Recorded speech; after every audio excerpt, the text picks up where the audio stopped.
Good evening. I'd like to call this meeting of the City of Ferrisburg Planning Commission to order on Thursday, April 2nd at 7 p.m. May I have a roll call, please? Chairman Post, Here. Commissioner Weber, Here. Commissioner Hawley, Here. Commissioner Schulberg, Present. Commissioner DeYoung, Here. Commissioner Tuggle, Here. Commissioner Carlson. Here. May I have a motion to approve the agenda for tonight's meeting? Support. All in favor? Aye. And may I have a motion for approval of our March 5th, 2026 meeting minutes as printed? Mr. Chairman, I move they be approved as printed. Or, All in favor? aye. Aye.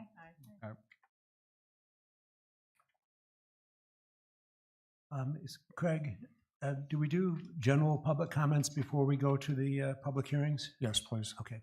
All right, ladies and gentlemen, this is a call for public comments. Please, as usual, introduce yourself and limit your comments to 3 minutes and direct your comments to me, please. Nicole Larabelle, 16814 Virginia Avenue, Overlay District. Mr. Chairman, I direct all my public comments to you. 2 of my official job titles, which include licensed residential and commercial real estate agent of 11 years and licensed residential home builder, both professions require me to get specific answers in writing from Michigan zoning administrators about highly specific property rights for parcels all over Michigan. My clients use those emails to remodel, build commercial and residential properties in Michigan. I have more than a decade of experience writing those emails and archiving my emails for my client's future reference so they can reference their zoning rights later. All of my statements tonight are based on answers that the zoning administrator, Mr. Jarosik, provided me. Due to a formal zoning board of appeals request I filed March 27th, there will be a ZBA public hearing on May 14th. The hearing is relevant to both sides of the Inland Lake Overlay District. Any member of the public may attend. The purpose of the public hearing will be for the ZBA to decide how to interpret the current ordinance for the overlay district, the statement of purpose and reconstruction section, which I believe gives overlay homeowners the right to rebuild 100% of their current footprint.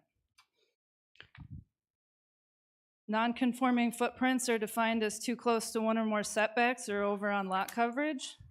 An extremely high number of current homes in the overlay district will be affected by this ruling.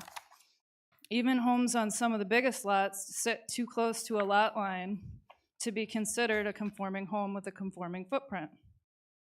Craig, our zoning administrator, has said in our public hearing notices that the only portion of a existing footprint that we are allowed to rebuild right now with our current ordinance is the rear portion. And I believe the overlay ordinance allows 100% of the sides to be rebuilt as well. I'm appealing Craig's interpretation as I believe it's not correct. The ZBA will now decide how to interpret the ordinance. There's 5 members of the ZBA, and if 3 of them vote in my favor, overlay residents will be reestablished the right to rebuild all sides of a non-conforming footprint. And it would be much less likely for City Council to vote for an ordinance which prohibits rebuilding on any portion of a non-conforming footprint, which is what is proposed tonight. The new R2 and R4 districts for the overlay do not have any rights for rebuilding non-conforming footprints, and anyone over on lot coverage will need to build a smaller house.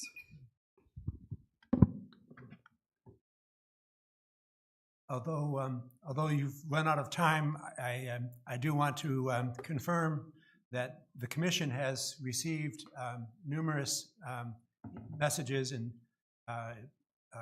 comments from you, Ms. Larabelle. So we have gotten a number of communications from you. Thank you. Is there anyone else who wishes to address the commission at this time? Seeing none, sorry. My name is Adam Wirtz, 17586 168th Avenue. So I just want to start by saying thank you to the members of the Planning Commission, and thank you, David, and thank you, Craig, for your continued efforts on this zoning reform. I recognize all you are volunteers, and I understand you spent many hours reviewing and trying to understand these issues. I want to say up front that I support the city's broader goal of simplifying and modernizing the zoning ordinance. Efforts to improve our downtown, support established local businesses, and attract new ones are really greatly appreciated. And as a whole, I believe the zoning effort change is going to be a net benefit to the city. I've personally spent significant time over the past few weeks reviewing the documents, memos, and ordinance drafts. I've submitted a detailed letter to the commission on March 30th, and I've been in ongoing correspondence with David. My focus has been in the area where I live, the ILO near Smith's Bayou. As a citizen, I found it quite challenging to follow what is being proposed for the area. And just a quick history, in January, the ILO was going to become a zone called ILR. In March, it changed to R4. And then sometime in March, between the 5th and the 17th, it became R4 for the east side and R2 for the west side where I live. Each change came with significant changes in setbacks, coverage limits, and provisions. The results split lots that have been governed and treated the same way for over a century differently. You have R4 on the east side, where owners have expanded housing options, 40% lot coverage allowance, and reduced dimensional requirements. R2, the west side, is more restrictive in several ways, including lower lot coverage of 35%, which on small non-conforming lots is a meaningful reduction in buildable area. In some cases, moving the ILO to R2 actually increases the restrictions from what we currently have, which appears to work against the goals of this rezoning effort and the guidance provided by the Michigan Statewide Housing Plan. Even the city's planners acknowledge that my specific blocks are on a dividing line that could be considered an R4. So I'm asking the Planning Commission to consider two specific actions.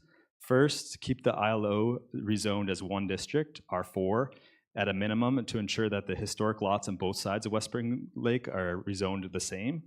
These lots share the common 1911 plat, the same character, the same history. Splitting them increases nonconformance on one side and creates future building challenge on lots that have for over 115 years. I find the justification split is not clearly demonstrated. Second, I ask that the forced lot combination provision that is in the current ordinance be removed. Under the current policy, owners who have adjacent non-conforming lots are required to combine them before development. By my analysis, this affects over 40 lots across the city and more than 20 property owners, and it's not just in the ILO. It appears that the city has not enforced this for the 27 years that the ordinance has been in place, and I believe if they were to enforce it now, it would be a significant disservice, and it seems to run counter to the principles behind the Michigan Housing Reform Project.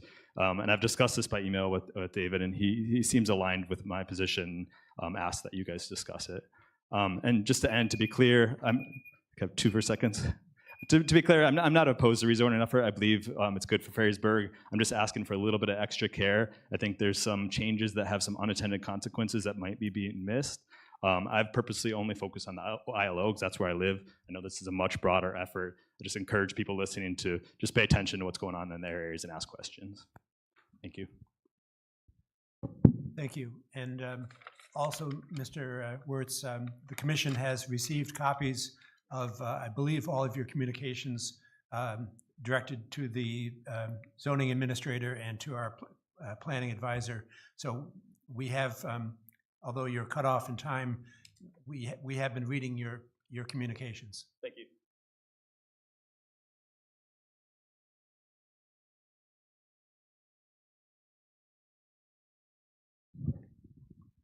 Okay, I'm Dave Domott from 17562.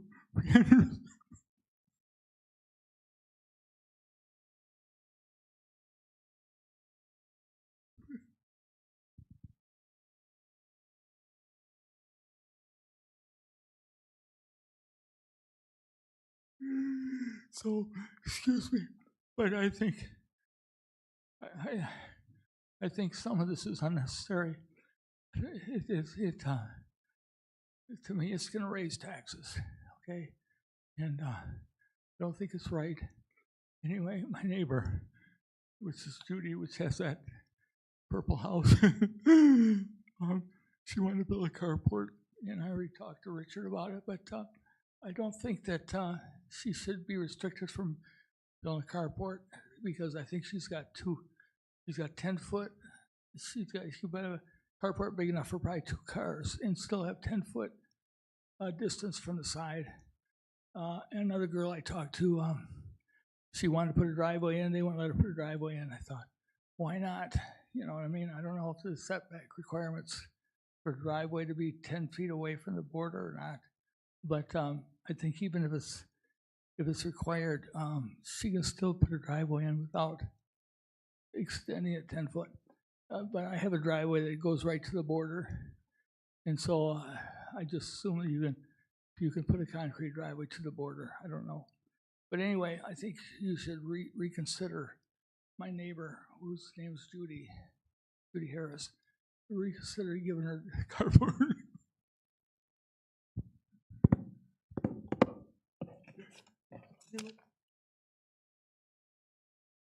Thank you.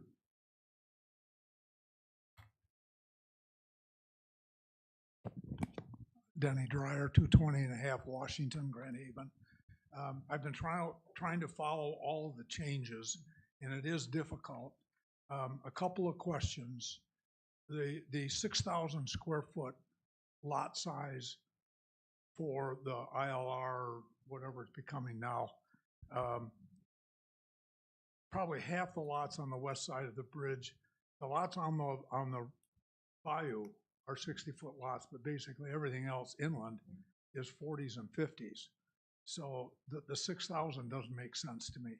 That probably only a third of those lots over there are 60 feet wide. And the biggest problem with them is they're on the water and they're basically 65 feet deep with land. The lots are a lot deeper, but when you start talking about site coverage and setbacks, and the other thing that I'm concerned with is the garages front load versus side load. It is next to impossible to turn a car around on a 50-foot lot and do a side entry.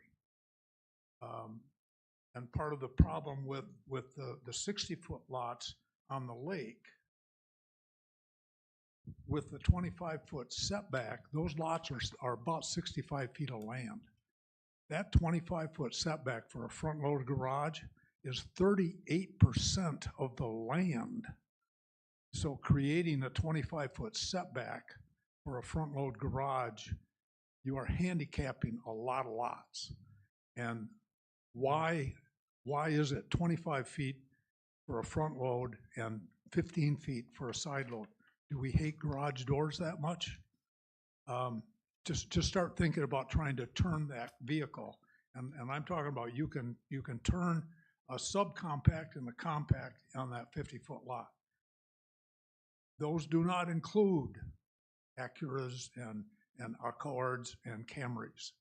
You won't be able to do it in a 50-foot. You can do it on a 60, but you can't do it on a 50 easily. And your wife would hate you if you haven't had one of those. So if I could just get some clarification about why the front load garage is so deep and the side load is that shallow, and then why the 6,000 square foot for a minimum lot on the west side of the bridge. Thank you. Thank you.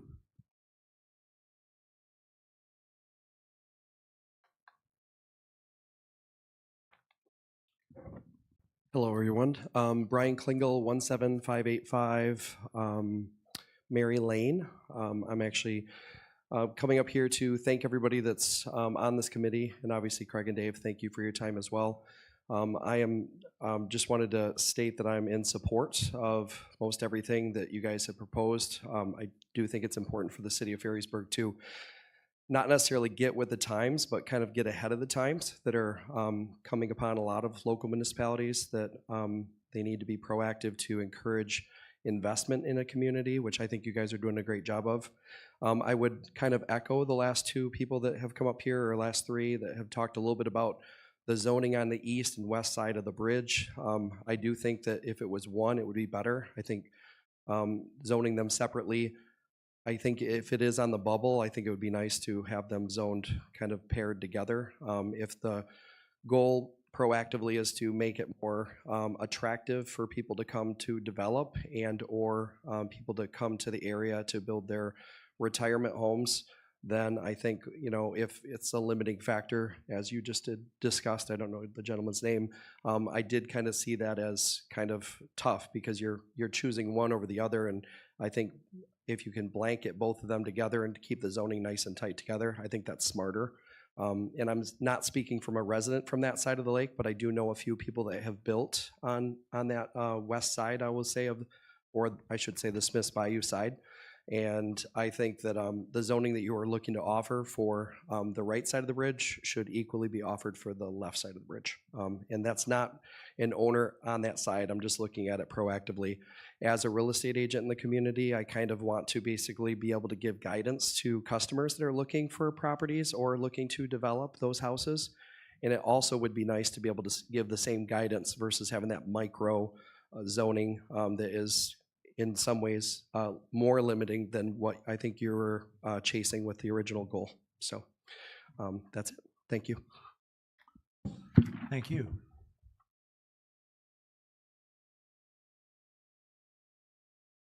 Anyone else, or there will be another public comment near the end of the meeting?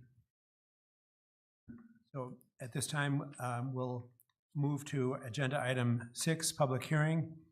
And considering the number of public hearings, I'm sorry, Nicole, are you waiting for the next public hearing? Well, the public comment during the Okay, thank you.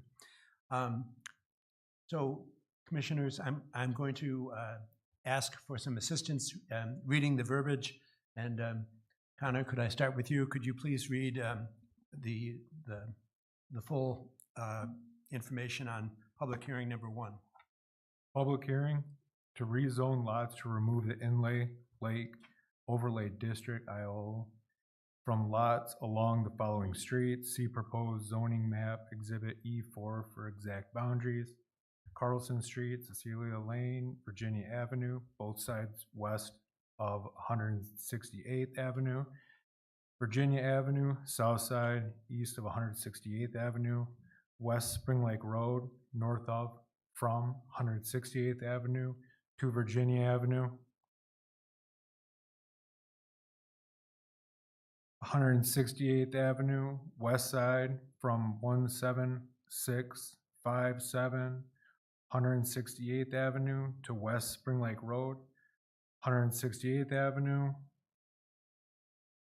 east side from Virginia Avenue to West Spring Lake Road, West Spring Lake Road, north of from the bridge to Royal Avenue, north of and Lake Road, as part of an ordinance to amend the city code by amending chapter 154 zoning to amend provisions related to residential land uses, review processes, and development requirements for residential land uses, as well as other stated matters, and to amend the official zoning map of the city of Ferrysburg.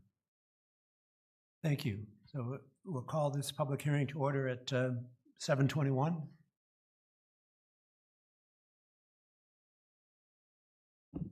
Thank you, Mr. Chairman. Nicole Larrabell, 16814 Virginia Avenue. I'm here tonight to request the Ferrysburg Planning Commissioners to use their power as our representatives to direct the city planner, Mr. Jarosik, to draft both sides of the current Inland Lake Overlay District as one new residential zoning district.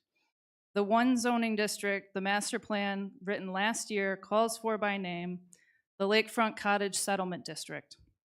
Please direct Mr. Jarosik to create this new district and not rezone the west and east different districts. With the new zoning district, we will no longer be an overlay to R1, having to follow the R1-based district rules. We can have any new setbacks we want as an independent zoning district. We don't have to get tangled up trying to make the R2 district, a lot of the rest of the city has, try and work in the overlay where a large percentage of homes are legal nonconforming. If you are over 35% lot coverage in the west overlay and 40% in the east, too close to one or more setbacks, that defines your home as legal nonconforming, and a replacement home would need to meet the lot coverage percentages met. So if your home is at 60% right now and you would like to rebuild it, A new home would need to be 35% in west, 40% in east. R2 works great in other areas of the city. It's the city's largest residential zoning district, but it doesn't work here where there's too many non-conforming homes on smaller lots for coverage. You know, R2 is not going to be an effective district for us here. And you can direct Mr. Jarosik to create a standalone cottage district. You can get rid of the setback calculations that Mr. Jarosik wants to see gone as soon as you propose a new back setback that's not proposed, that is not what's proposed tonight. Tonight you have a 10-foot stricter rear setback than we were allowed before. We're going from 20-foot allowed before to 30-foot minimum for R2. With the new district, you can create new setbacks and we don't have to worry about R2 setbacks. Creating a new district solves the problem.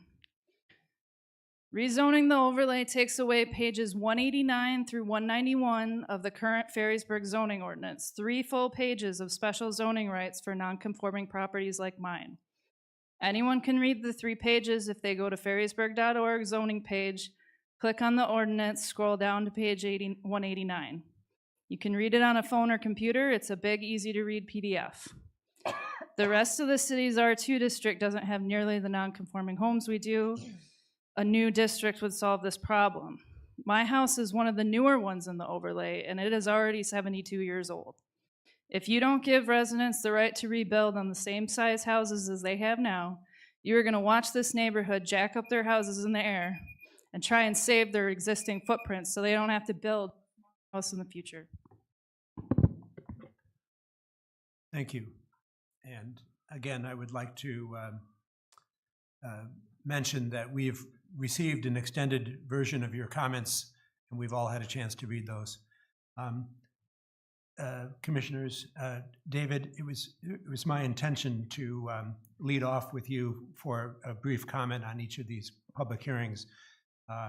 If you could say a few words about what we're intending to do here.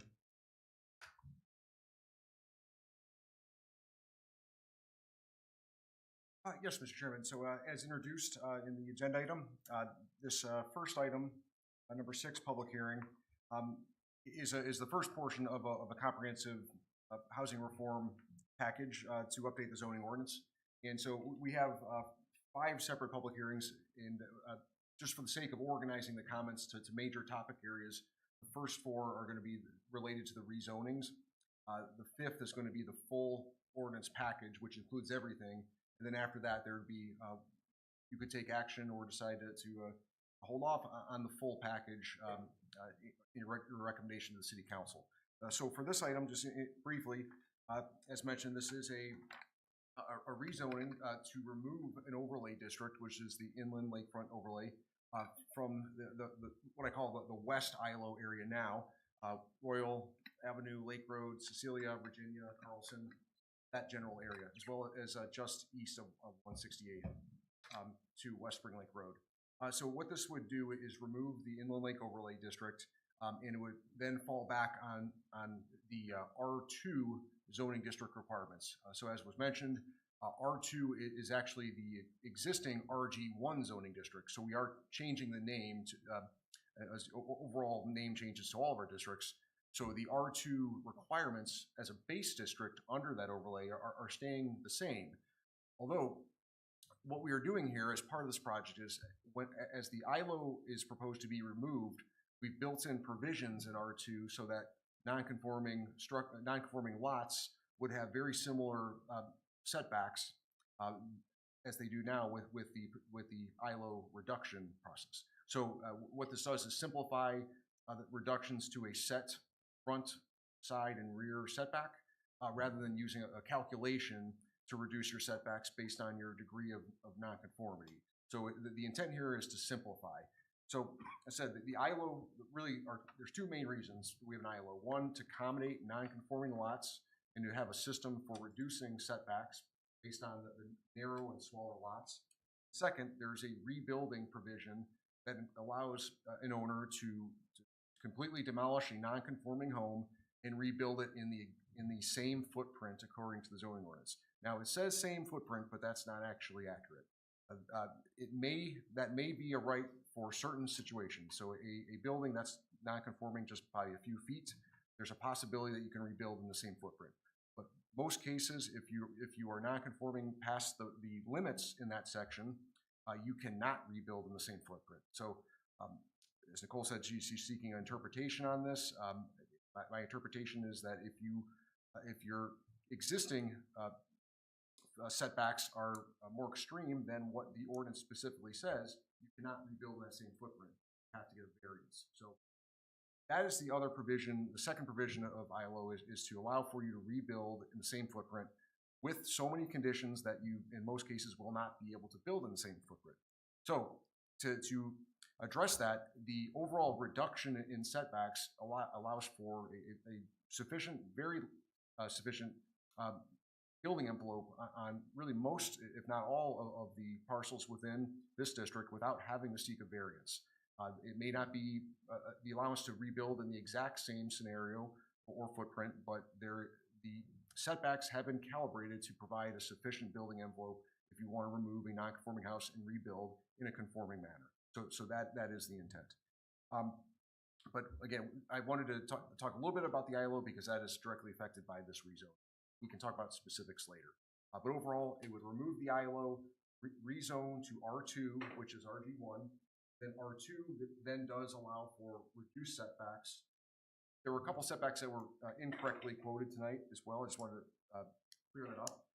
The R2 setbacks for non-conforming lots are the same as the R4 setbacks on the east side of ILO. So essentially the same setbacks. Also, the front setback is reduced to 15 feet, which is 5 feet less than the ILO reduction. The side setbacks are 5 foot minimum, 15 foot total. So that's a 1 foot difference from the existing ILO setbacks. It's an increase, but it's only 1 foot. And then the rear setback, we're reducing it to 30 feet. And that is currently, if you have an extremely non-conforming lot, you can reduce it down to 20. And that not everyone gets 20, but if you're extremely non-conforming to area, you can get down that far. So in most cases, looking at this area, there are very few houses that actually don't conform to the rear setback. And so my opinion is it's not necessarily a concern that the setback is 30. The average is over 30. There's only a handful that don't comply to the rear setback. So that's why that was set that way. So that was more introduction than I expected, but I think that's going to help us talk about the topic later. Thank you. And because we have multiple hearings on rezoning, and then we're concluding with talking about everything at once, I guess I would encourage the commission to let us keep going through these and consider everything at the end. But I do want to throw it open. Does anyone wish to ask David a question or make a comment or question before we close this hearing? Okay. So again, we will be going through these public hearings and considering all the comments and all the questions at the conclusion with the final hearing. So we're not ignoring the questions that have been raised at this point. So I'll close the public hearing at 7:30, and now we turn to our second public hearing, item 7. Mr. Mayor, do you feel up to reading this? Agenda item number 7, public hearing to rezone lots along the following streets from Inland Way Overland District IL-O and RG1 to R4, medium density lakefront cottage residential. Parentheses C, proposed zoning map exhibit E.3 for exact boundaries. Gruenbauer Street, Render Street, Grand River Avenue, Valley City Avenue, Doric Street, Malta Court, Williams Street, Mary Avenue, Lakeview Avenue, and West Spring Lake Road, south of from the bridge to 17,420 as part of an ordinance to amend the city code by amending chapter 154 zoning to amend provisions related to residential land uses, review processes, and developmental requirements for residential land uses, as well as other stated matters, and to amend the official zoning map of the city of Ferrisburgh. Quite a mouthful. Thank you. So we'll call this public hearing to order at 7:32, and I would like to start the comment with an introductory note from you, David. Yes, Mr. Chairman, so this is Exhibit E3, which is in the ordinance. This section of the ordinance would rezone the area shown on the map here and as recited by the mayor from RG1 with an ILO overlay to a new district called R4 Medium Density Lakefront Cottage Residential. So this is a new district with no overlay. The setbacks, lot size, lot width, lot coverage have all been calibrated based on existing conditions and the historic plat as well. And so really the intent here is to match the existing context. And this was based on study of a few blocks within the area. And this is, we'll talk about this a little bit later, but we did note some differences between lot sizes and lot widths on the east side here versus the west side, but that's certainly going to be open for discussion later.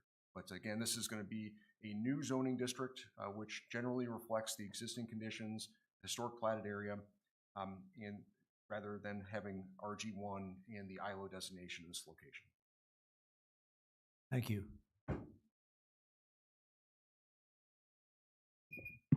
Nicole Larrabell, 16814 Virginia Avenue. One thing that I don't think has been thought of yet is how many new non-conforming footprints will be created when you make the 10-foot back foot stricter.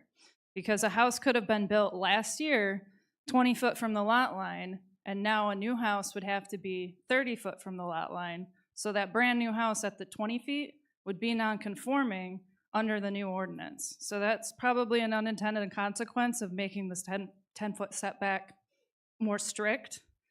But we can easily amend that setback to 20 like we had before. You guys were tasked with making an easier zoning ordinance for people to build new homes. Your proposal tonight does the exact opposite for the overlay. I thought we were here to create more new housing in Ferrisburgh. Requiring replacement homes to be smaller if they were over on lot coverage has the opposite effect of adding new homes in Ferrisburgh. I've heard Mr. Jurosik say we have 80% lot coverage homes in the overlay right now.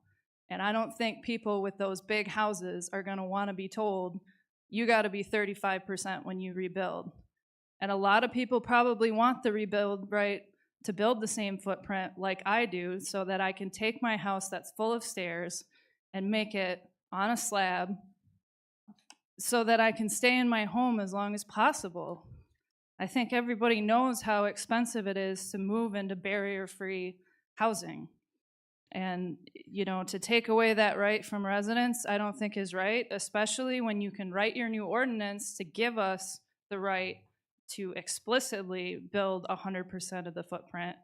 All I'm asking tonight is that you, as a planning commission, discuss for at least 3 minutes rebuilding existing non-conforming footprints. This is very important to our neighborhood.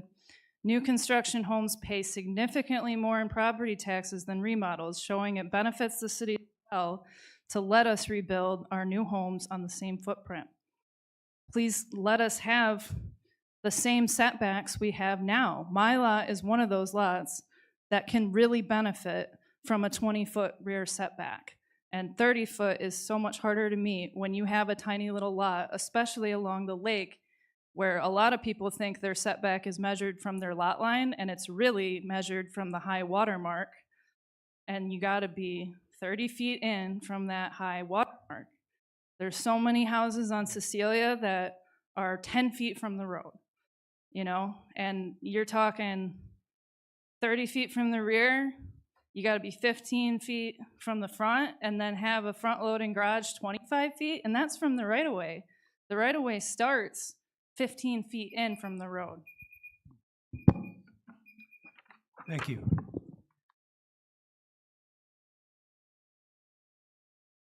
So again, commissioners, I would like to have us consider this and the all the inland overlay and the all rezoning together at the end.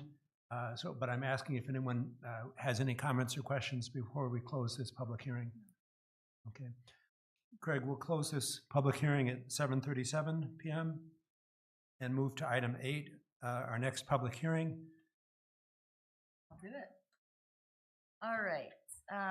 Like to open the public hearing to rezone lots from the core commercial CC zoning district to the R3 zoning district. 523 Ridge Avenue, 527 Ridge Avenue, 531 Ridge Avenue, 547 Ridge Avenue, 551 Ridge Avenue, 2 lots, 507 Pine Street, 515 Pine Street, 517 Pine Street, and 521 Pine Street as part of an ordinance to amend the city code by amending chapter 154 zoning to amend provisions related to residential land uses, review processes, and development requirements for residential land uses, as well as other stated matters, and to amend the official zoning map of the city of Ferrisburgh. Very good. David, would you give us an introductory comment on this public hearing? Yes, Mr. Chairman, as stated, the lots described are the ones shown on this map here, outlined in red. Currently, they on the existing zoning map, those are colored purple, which that's the core commercial zoning district. So the area outlined in red, we're proposing to be that yellow color, which is R3 medium density residential. So based on our past analysis, looking at different neighborhoods in the city, we noticed that while this was zoned for a very intense downtown core commercial zoning district, all of these lots are used for primarily single-family, single-unit dwellings, and the lot sizes were generally in the range of the R3 medium-density residential zoning district. So rather than have a zoning district that plans and allows for downtown commercial uses, we felt it'd be better to just reflect the existing conditions. Last month, this was advertised as R5, so I did discuss it with one of the owners, that there's some confusion that it was R5 last month and now R3.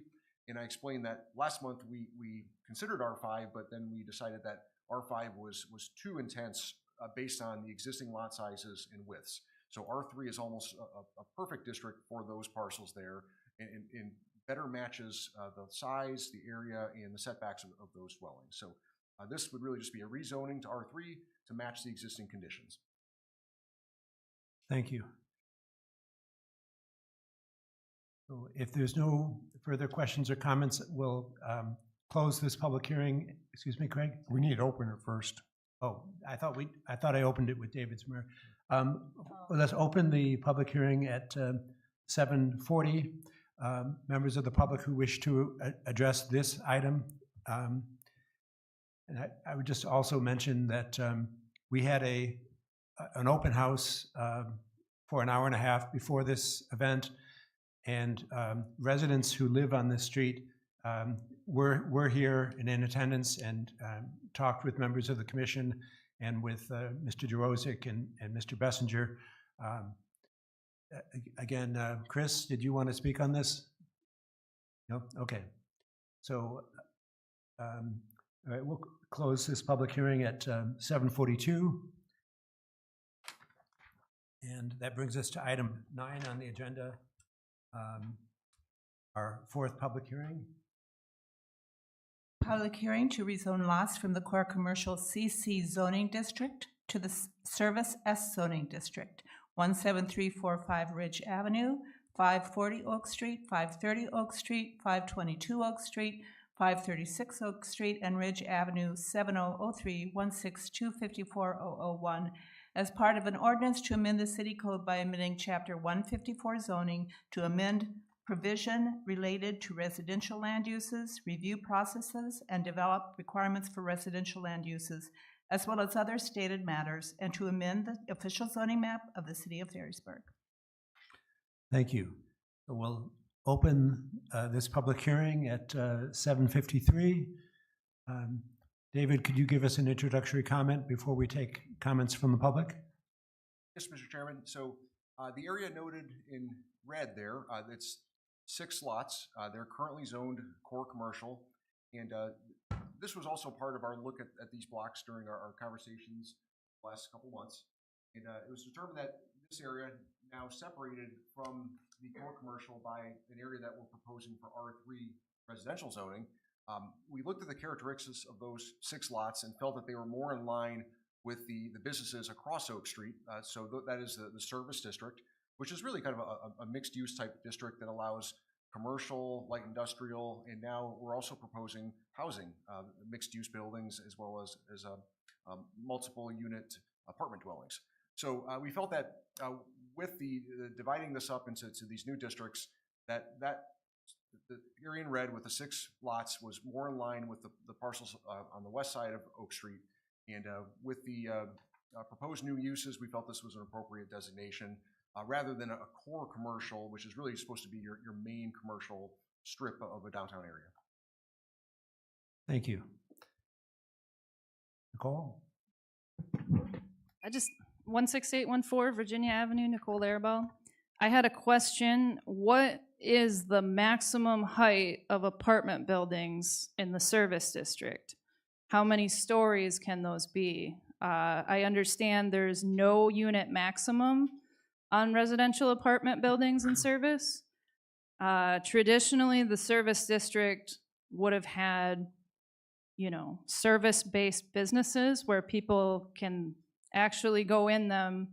And now with the whole service district in Ferrysburg allowing townhouses, allowing residential apartment buildings that don't have any commercial spaces, how many service parcels could transition into an all residential use, and then those service parcels would no longer be available for local businesses. When you think about a downtown, you need businesses to help each other. You need first floor, businesses so that when somebody wants to come build an apartment building, they can, but they can just locate the apartments above the second floor. I think that would be a better option for the service district than all residential apartment buildings, 100% apartments. So, you guys might not think there's a lot of parcels that are vacant in Ferrysburg, but we got to start thinking what parcels would have a use on them that wasn't as profitable as an apartment building. Say it's one business, and then somebody sees the dollar signs of building, 10 units. There's no unit maximum on service, and that can bring in a lot more rent per parcel than just one little business that we have right now in the service district. So it's just something to think about. Mixed-use buildings are a really good way to have the best of both worlds, where you have a commercial use on the first floor and have that building be accessible to the public. I think the master plan talks about how, only 28% of people even favored large apartment buildings when they took the master plan survey that 187 people took. And residents overwhelmingly wanted more service uses. So I think we should take the very rare service parcels that we have in blue and make sure that those parcels are saved for businesses so that we don't see, all residential apartment buildings on them, when we could easily just say, hey, they can be on the second floor and up, and we can still meet those housing goals that are so important that Ferrysburg changed their zoning ordinance to meet. I think there's a good solution with mixed-use building, and I don't think townhouses is appropriate for the service district. Thank you.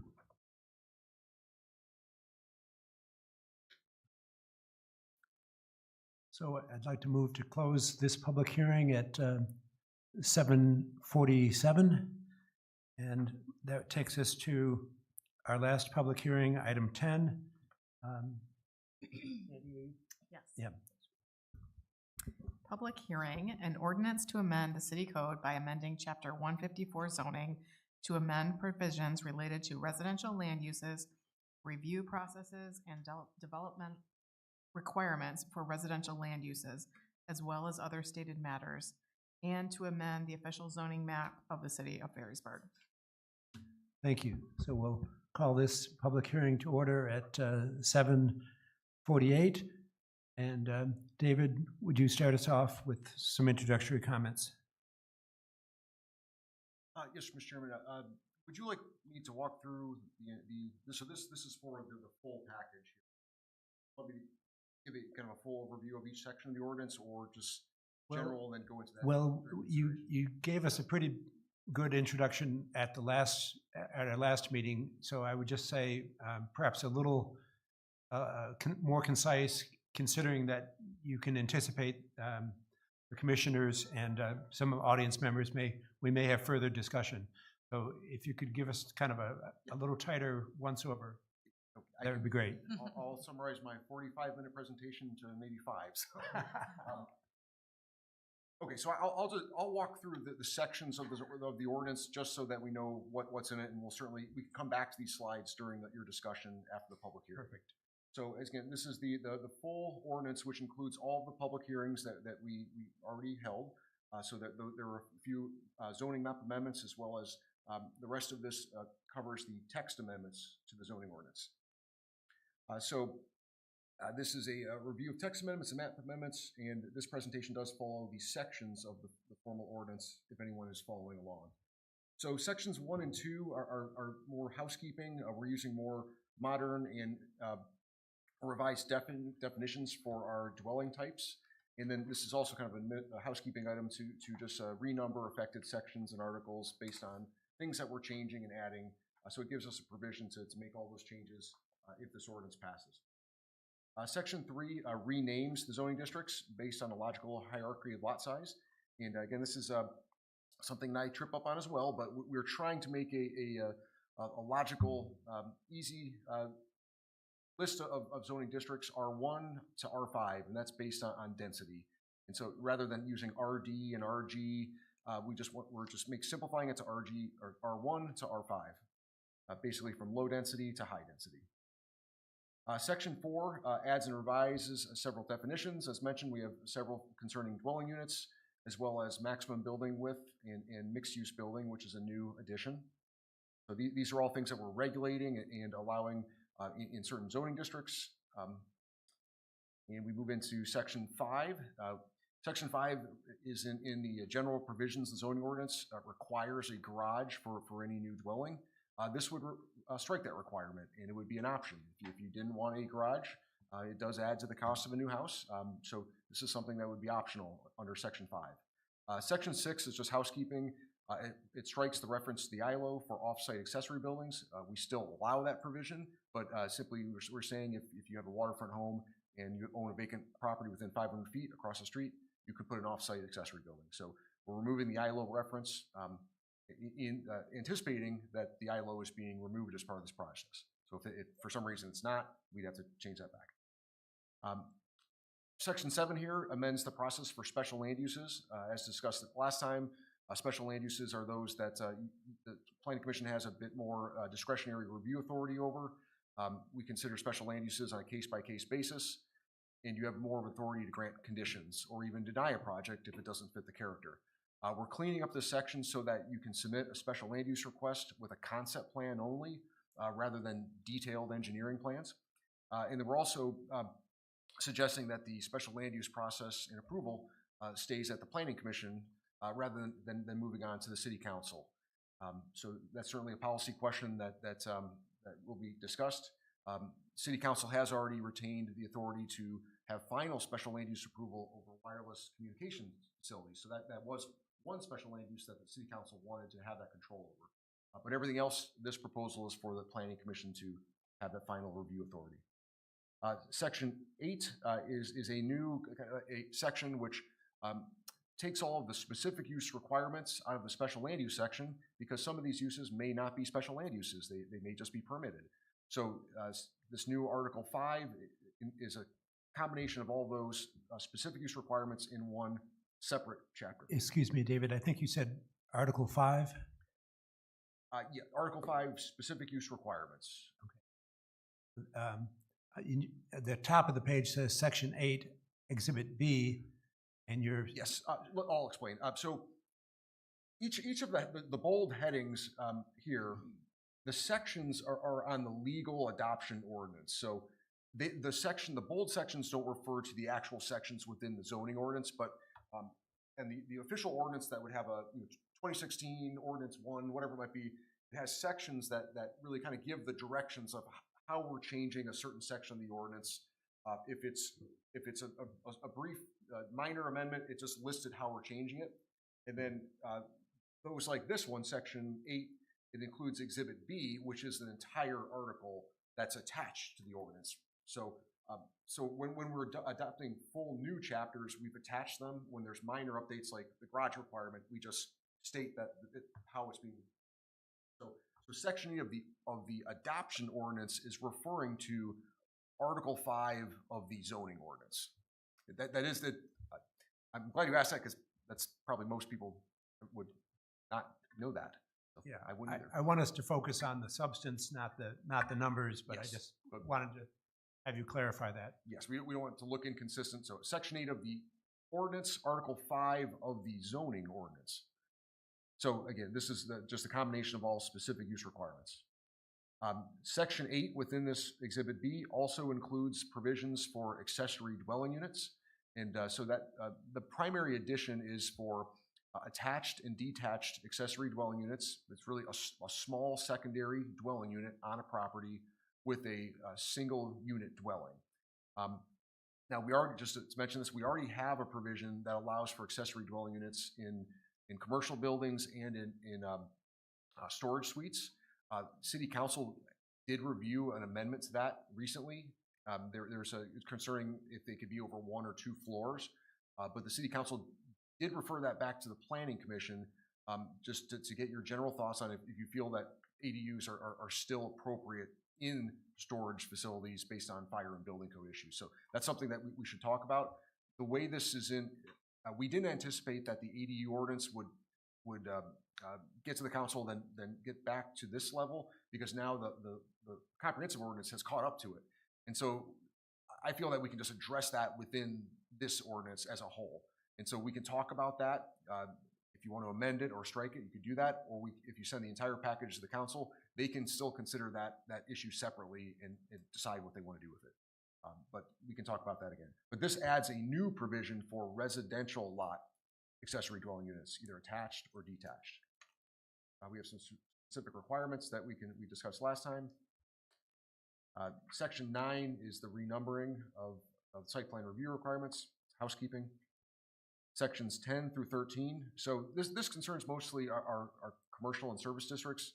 So this is increasing really the design aesthetic of buildings in the CC zoning district. So buildings smaller than 100 feet wide would now be subject to the architectural articulation requirements and the transparency requirements. So this in CC, this encourages more of that Main Street feel, so you can walk by a business, look inside, see people shopping or eating.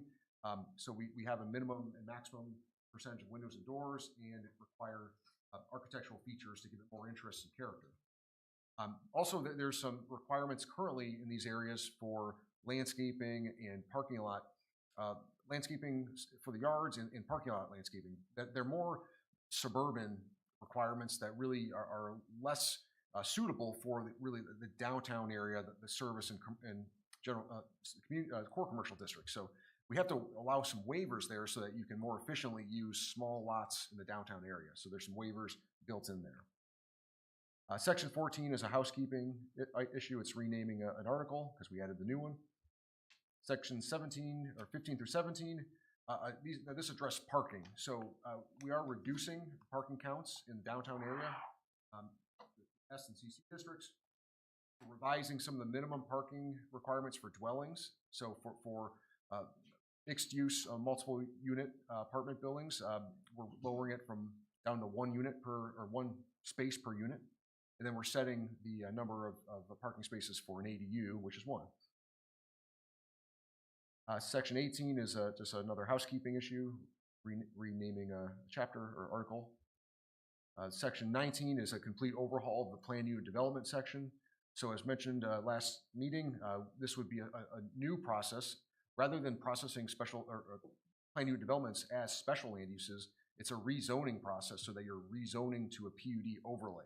So it's a legislative action to rezone that property and then allow for modifications to zoning requirements, which in my opinion is a better course of action. With that too, we're also allowing for a two-step process, a concept plan level as part of the rezoning that would go all the way to the council with the rezoning. And then later, as detailed plans are worked out, they would come back with their detailed engineering just for planning commission review. And that assumes that that final plan essentially matches the concept plan. So if there's a big difference, it would have to go back to council. But if it's just the same thing with details, planning commission could approve it.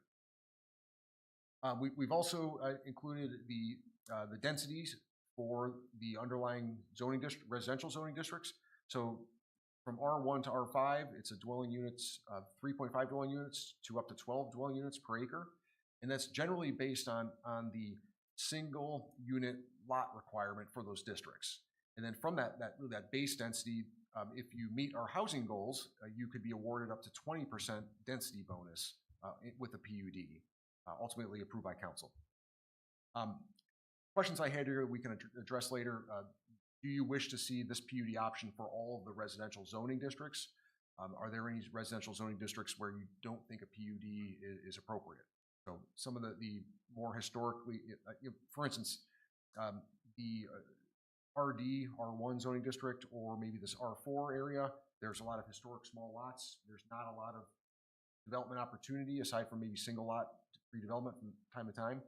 Do we want to allow this option in all these residential zoning districts? So it was just a thought as I was preparing this, is if you still want this option available to all residential zoning districts. Section 20 is another housekeeping issue. And then these are certainly things that we're going to discuss later, but we've made some changes to each residential zoning district. First, this is the RD, which is renamed R1. No changes aside from adding accessory dwelling units on non-waterfront lots.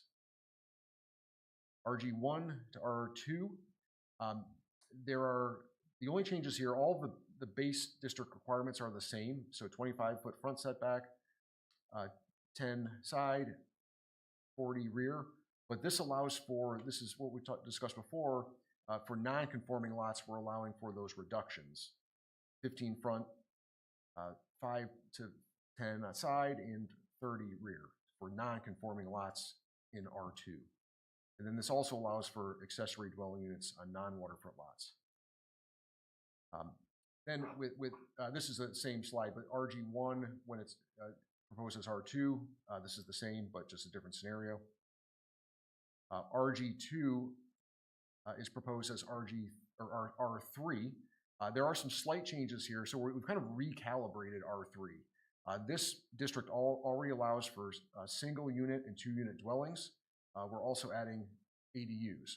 But this is a case where based on the existing lots, we've lowered the single unit lot size from 7,000 to 6,000 square feet and lowered the lot width from 70 to 60. And that's based on study of existing lots. And then, rather than requiring a doubling of the lot size for a duplex, we're saying that 8,000 square feet is the minimum for a duplex. So 6,000 for a single unit, 8,000 for 2 units. So when you look at a 2 unit next to a single unit, it should generally look the same scale, and the lot is not double the size with a 2 unit right in the middle. That really throws off character. So this was calibrated to allow for a little bit larger of a lot because of the extra unit, but it should be generally the same character. R4 then, so I mentioned before, this is our new proposed zoning district for the east side of the existing inland lake overlay. And I'm sure we'll talk more about this, but those setbacks are 15 front, 5 and 10 on the side, and 30 rear. This does increase the lot coverage to up to 40, so that was based on the overall average in that area. We've also added accessory dwelling units on non-waterfront lots. So no other changes. This is a single unit zoning district. This is where it gets a little bit complicated with our high density residential zoning district. This also allows for the same types of housing, single unit, 2 unit, attached and let me see, multiple unit apartment dwellings. So now here, this is, we've adjusted some setbacks. We've allowed for smaller single unit lots, smaller 2-unit lots, and then rather than adding an additional 7,000 square feet per unit, we have a much smaller increment. So similar to what I discussed before, it doesn't just require 7,000 square feet per unit, which, let's just say you wanted to do an 8-unit building, you'd have to have a pretty large lot. So you'd have a relatively smaller apartment building on a very large lot, which is really, that's not really the character that we're seeking here. It's inefficient use of land.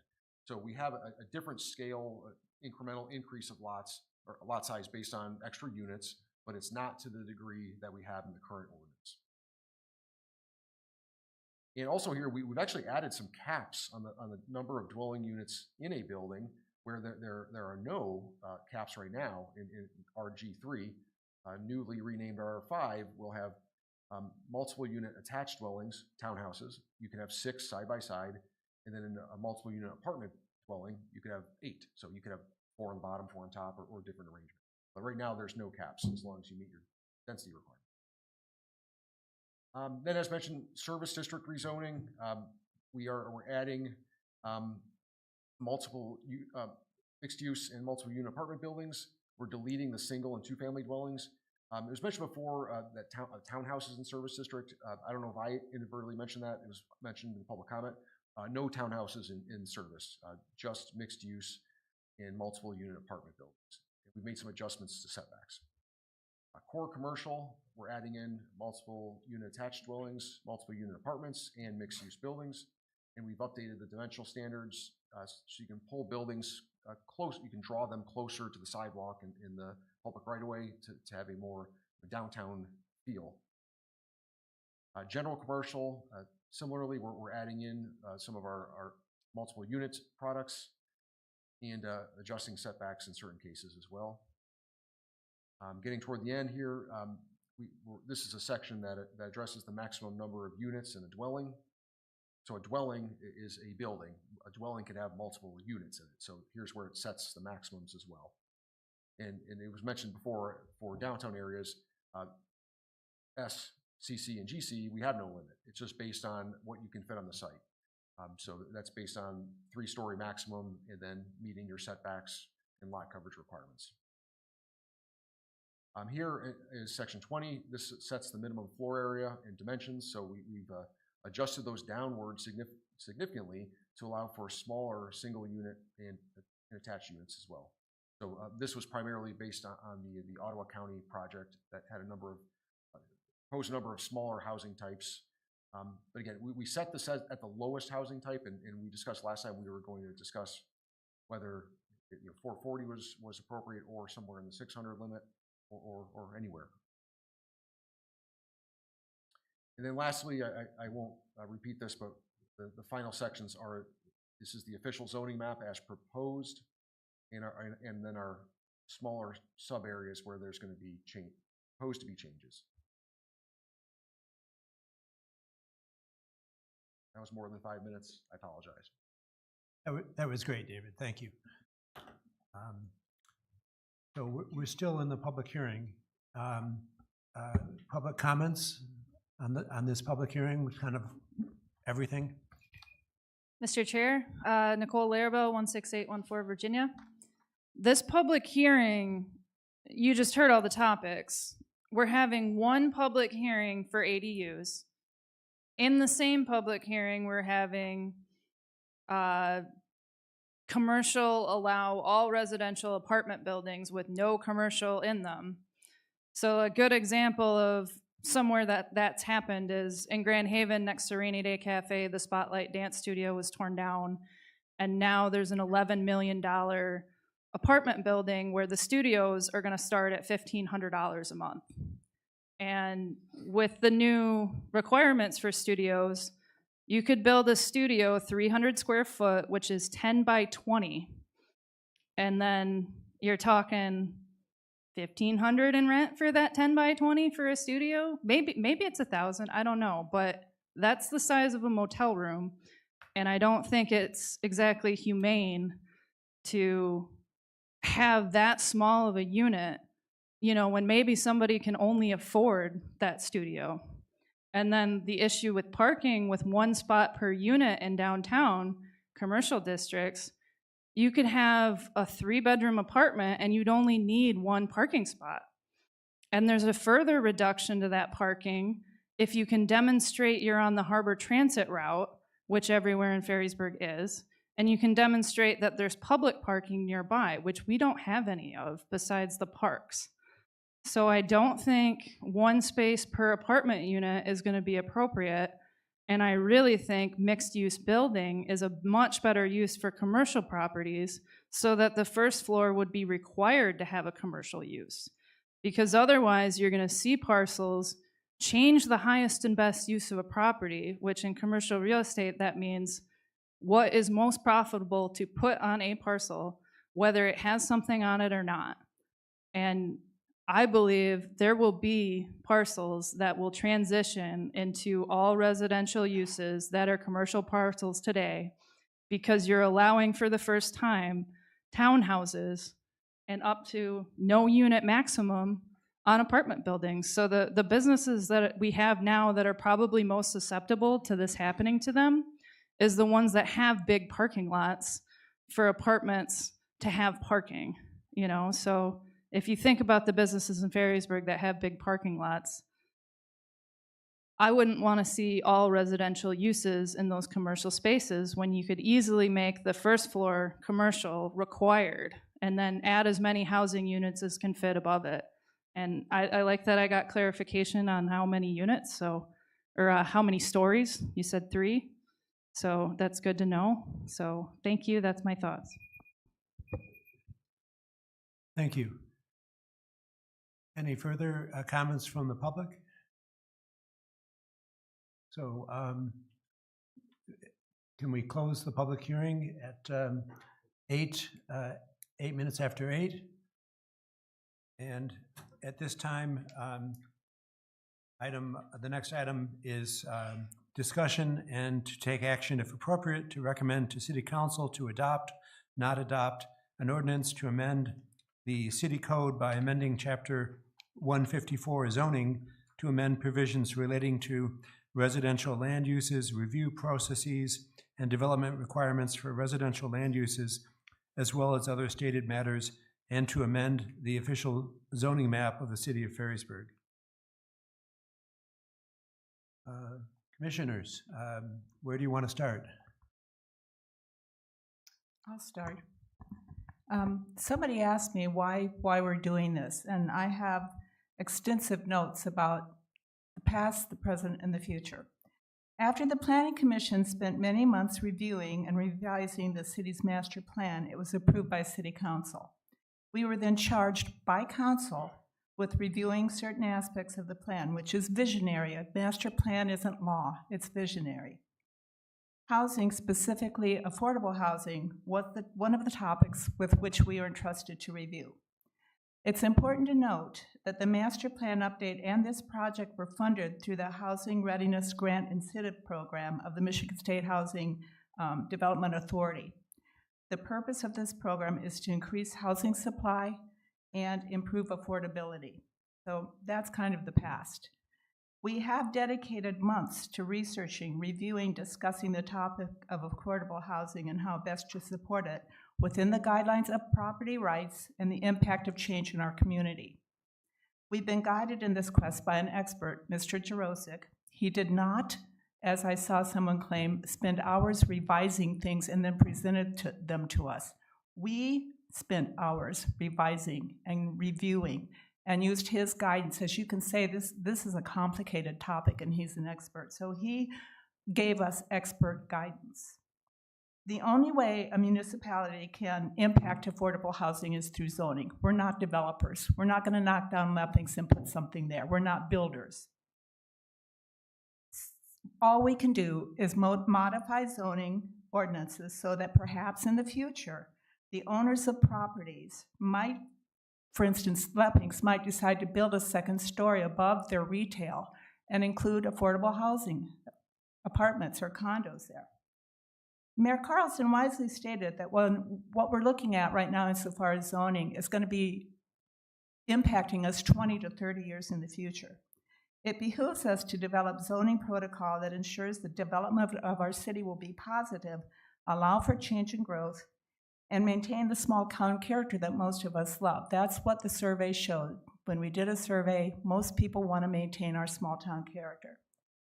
We don't have very much vacant property to develop, but current properties might benefit the city and its inhabitants with some changes. Change is difficult, but change we must, or we're going to go extinct. The median family income in Ferrisburg is about $74,483. Supposedly, a family at that level could have buy a home costing between $210,000 and $260,000. The median cost of a home in Ferrisburg is between $380,000 and $410,000. And in the last year, housing prices in Ottawa County have increased 5.3%. So you can see there's a need for affordable housing.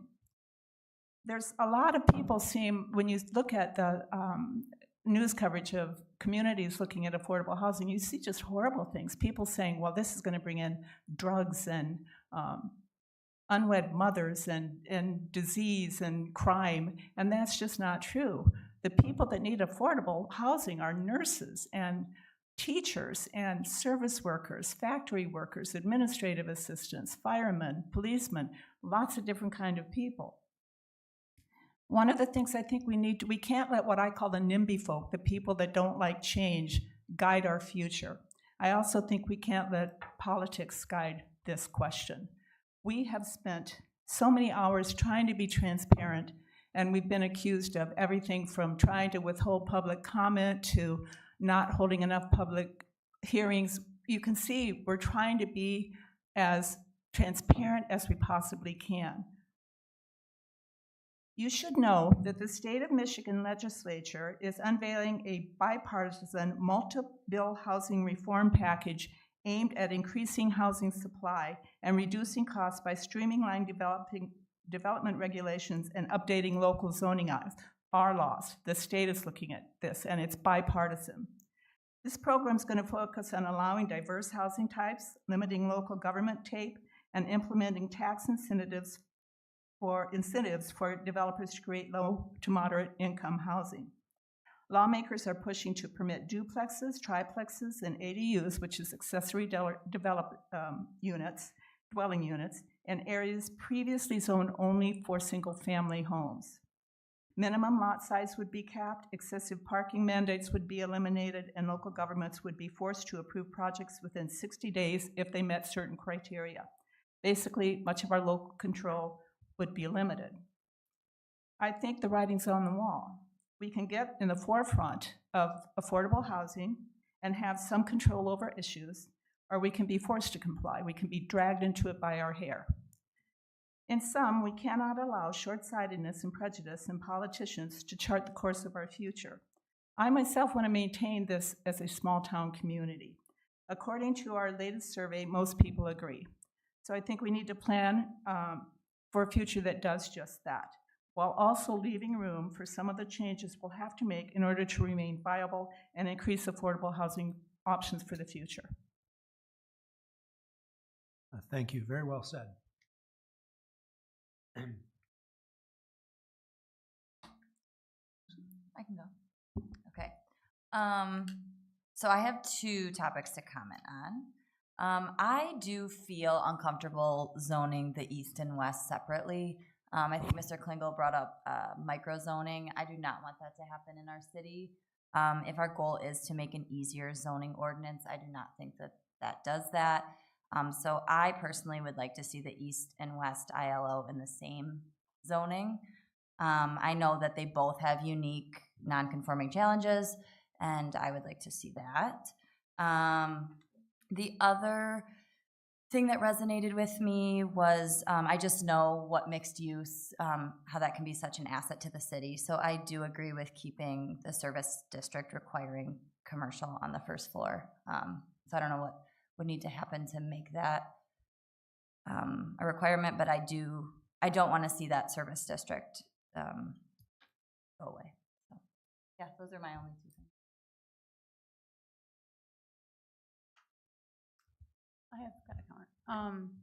I also agree with the district having commercial on the bottom. I think Nicole brought up a good point that, yeah, we don't want apartments to just come in and take over that whole area. We still want to have businesses in our community. So I would agree with that as well.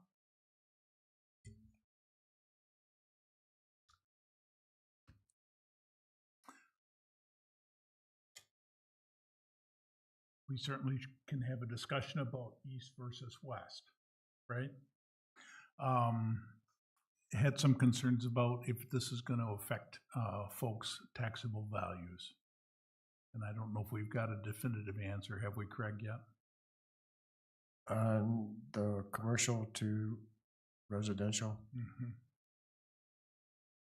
The assessor indicated, it was in your packet, that there'll probably be no change, but time will tell as sales change if there will be any change in value. She does not see it reducing the taxable value or assessed value of the properties just by the zone change. If anything, the change would be to the positive in terms of taxable value. Is that correct? That could be And correct. resale value or whatever, right? Okay.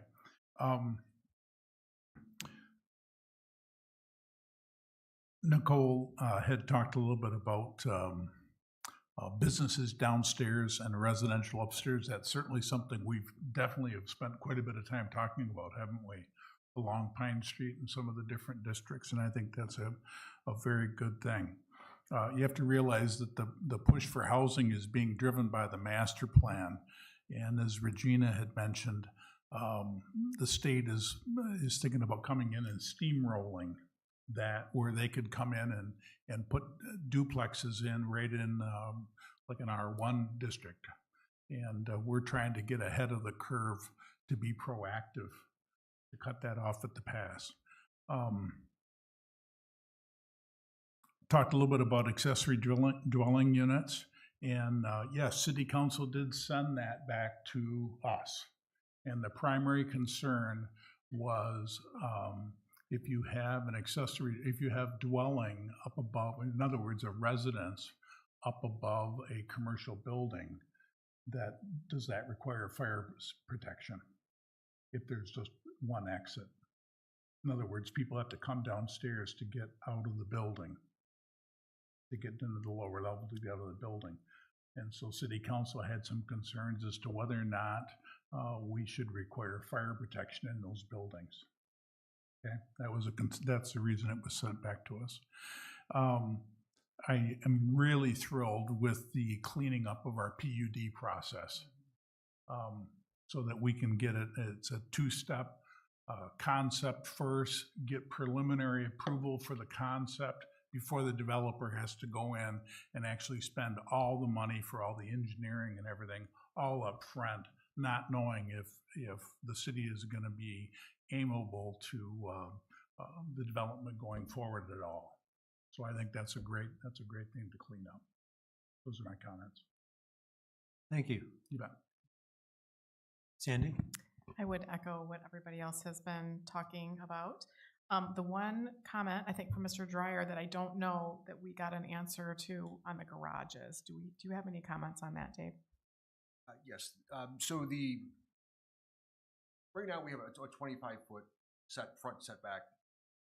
Regardless, that is the setback for all of our zoning districts.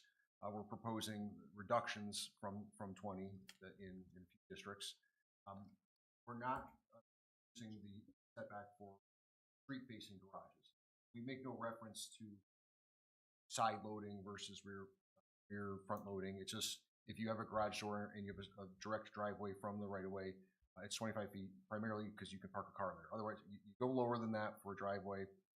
For a garage, you're going to have cars parking mostly in the right-of-way as well. So that's one of the primary reasons, and that it's not actually making anything stricter. It's just what it is now. It's 25 feet. So we're promoting a different type of aesthetic, though, that buildings are, especially single-unit buildings, are not dominated by a street-facing garage. So it is a design aesthetic as well as that 25 feet is purpose, because that allows for a car to be parked between the garage door and the right of way.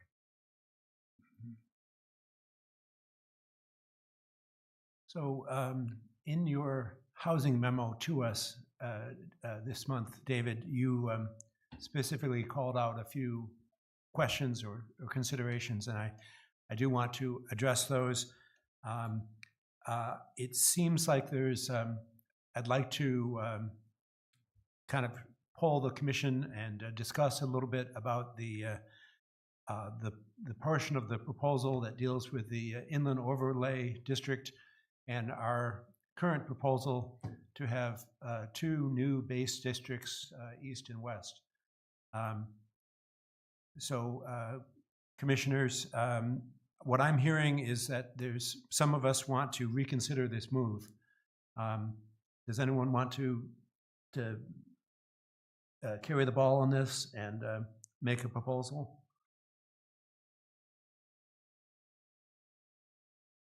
So is there, does anyone wish to make a motion to modify the ordinance as proposed to modify the inland overlay removal plans? Is there interest in this? At least if we have a motion, we could discuss it? So moved. Okay. So moved. So, and let me ask you to clarify, Rich. I think we're talking about, from the comments from the audience and the comments from Jordan, still getting rid of the inland overlay district, but having one new base district. And David, can you help? That would be.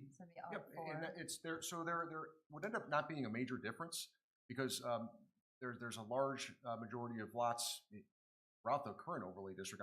And so if we're considering the west side, many of those lots are non-conforming, either to width or area. But in general, the lots west of that boundary are larger. And so that was the reason for to make the distinction. But if we include them all together, the non-conforming lots on the west side would then take the dimensional requirements of R4, which are exactly the same. The only difference is an increase of lot coverage from 35 to 40%, because we did see on the east side that the majority of lots were, there's higher averages for lot size on the east. So that, I honestly, I have no concern if you just treat it all as one zoning district and removed ILO. The only concern is, and one of the reasons why we did not include the west side in R4 from comments at the last meeting, folks were concerned with the smaller lot width and smaller lot area. So we did originally have a more aggressive size, but there were specific public comments about allowing additional splits on the west side in the density, the resulting density. So that's why that was taken out, so that the density of R2, RG1 would apply on the west side, because generally they're larger lots. So if you applied R4 on the west side, the setbacks for non-conforming lots would be the exact same. However, you would allow for lots that are 120 feet wide to be split if they also were 1,200 square feet, or sorry, 12,000 square feet in size. So some of the larger lots on the west side, you could see a resulting number of splits. I don't think it would be a significant How number. many of those lots exist? I could tell you. I mean, I'm thinking.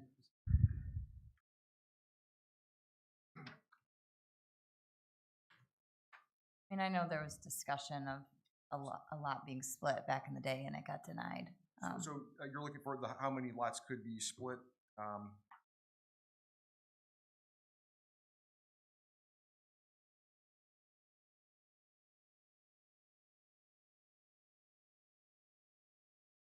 I mean, I don't really need a specific number, but. I'd say 20, maybe more. Okay, well, I have all the summaries here, so I can have every single lot, their size and their width. So, okay. First off, we're talking about lot width and lot size. We're not talking about setbacks. It's not the topic. We're talking. The issue is setbacks, we've already covered. For non-conforming lots on the west side, if you made it R4, exact same setbacks would apply, west side. So that makes sense. That's fine. Lot coverage would increase by 5% on the west side with R4. And then the issue that I'm bringing up now is are we going to see a increased number of potential splits based on 60-foot minimum and 12,000, 6,000-foot minimum lot size and 60 feet wide. So how many lots on the west side are 12,000 square feet and 120 wide? There are at least over 20 that are that large. So I don't think those, okay. Well, and again, I don't know if that, I'm not making this to argue one way or the other. I'm just saying that you will see potentially some splits. I don't think it'll be many. There's going to be existing houses on some that would prevent the split anyway. But then you go down to, okay, well, how many of those larger lots are vacant? So having a smaller proportion. So so my point is, I don't think this is going to be a major increase in density to apply R4 on the west side, but we'll see some resulting splits possibly. And so just to clarify the mayor's motion, he's proposing that we, do you want to make a stab at it again, Rich, now that with David's comments? You want me to restate a motion? Yeah, I don't feel your motion was quite complete. So I Okay. was trying to help you with it, so. I move that we take the existing inland lake overlay districts, both east and west side, and combine them into one, what, R1? Is that what we're talking about? I think R4? R4. R4, medium density. Okay, is there a second? Do we need to discuss other topics, or is this? Well, I just like maybe to get a motion and a second on the table, and then we can discuss it. Okay, I just know there's a lot of talk about that service district, and I didn't know if we wanted to talk about that. We need a second so we can. discuss. Second? Second. Thank Okay, you. so we have a second by Jordan. So, let's talk about this particular topic, and that's not to say that that's the final thing. We can also, David has several questions for us, so we can also address other issues. But it's been moved and seconded that we reconsider the east and west base zonings to a single RD4. And David has made some comments on this. Do you have anything else to add to that, David? Just I did count 14 lots that be 120 feet and 12,000 square feet. That's on my summary sheet, which I did throw out the larger outliers, which I probably threw out 6 or 8 from the summary tables. And so some of these, you only have a portion of this, so this is just the more complete data that I completed this week, so I can provide this. But so I think we're probably at 20 potential lots that you could split, but some of those have houses on them, and that would reduce the potential that they would split. Just to clarify that, just I didn't want to misspeak and give you a wrong quote. Mr. Chair. Yes. I should, just to clarify for everyone's information, when you're saying we could potentially see up to 20 properties split. And as Regina mentioned earlier, that one of my comments early on in this process is that this is for 10 or 20 years down the road. And so when we talk about combining these two districts into one district with the potential of having them split, it's not and you're saying a home is already existing there. It might be 10 or 20 years, but somebody might be interested in doing that. And I don't know if that's of interest to us, to having someone jam 2 houses into an existing lot. We Is that supported something? Cottage Shores. But thinking about it long term, is that something that you guys want to see? With all the analysis you've done lot by lot for coverage and setbacks and everything else, and I applaud you for that. That's why we split it up between the 2 sides. correct? Yes, generally, the lots on the west side are larger. Because they're different. There's different parameters. The two areas are different, and that's why we separated them.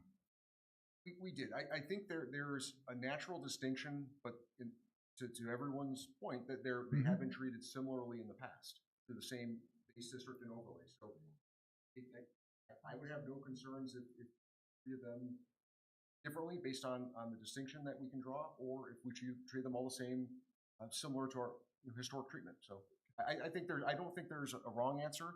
I think the only way I would be concerned is if we were allowing a significant increase in density based on the lots on the west side being generally larger. If we were going down to 60-foot wide and 6,000 square feet, if we were creating a situation where it's going to create a development pressure that would cause compatibility issues and neighbor concerns, that's something that we would want to be aware of. But I mean, even if we had 20 lots that could be split, likelihood is probably that maybe half of them would happen.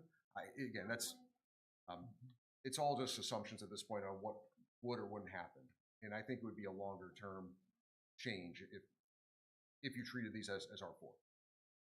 I'm not saying I'm concerned with it, just as from this data. Nicole, I'm hearing you talk up in the audience and object. Would you care to come up and ask a question or make a comment briefly, please? I'm hearing. I'm sorry for making comments. I'm sorry for making comments in the audience. I have a map here of all the non-conforming lots in the overlay. You can see all the red ones. Those are all under 10,000 square feet, which is 100 by 100. So these green ones are either 100 or 100 or bigger. And there's just not 20 of those there that can be split, you know, because some of these are 100 by 100 and you can't split 100 by 100. You need 120 feet. So the amount of lots that could be split in the West overlay, it's not that many. And we have so many non-conforming lots. Look at the lakeshore and how many there are. And it's important that we get R4 because R4 has easier setbacks than R2. And I think with how many non-conforming lots we have in the overlay, the whole thing, you know, I really think having easier setbacks, especially for waterfront homes, which their setback isn't actually measured from their lot line, it's measured from the ordinary high water mark. Excuse me, the mayor has a motion on the floor that we're discussing to not have two east and west zones, to have a single R4, and it sounds like you are in favor of that. Yeah, I think a lot of our neighbors. You're just disagreeing with some of the information Mr. Jurosik is giving. Yeah, there's not 20 lots that could be split. Well, that's fine. Yeah. Thank you. I Okay. appreciate your comment. Thank you. No, I'm not going to take your comment. Thank you, Mr. Dwyer. I have a comment, Yes. I guess. So I guess when we're looking at the two, you know, I'm looking at the east side where a lot of the lots are 6,000, and some of those have been two lots made into one, so they're bigger.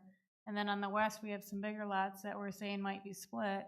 I guess to me, I don't really understand what the difference is, where you've got small lots on the east side that people have combined to make bigger, and we're looking at bigger lots that we might split to make smaller. But if we're looking at additional housing, we've already discussed possibly having smaller lots anyway to make more housing. So I guess in my view, what is the difference?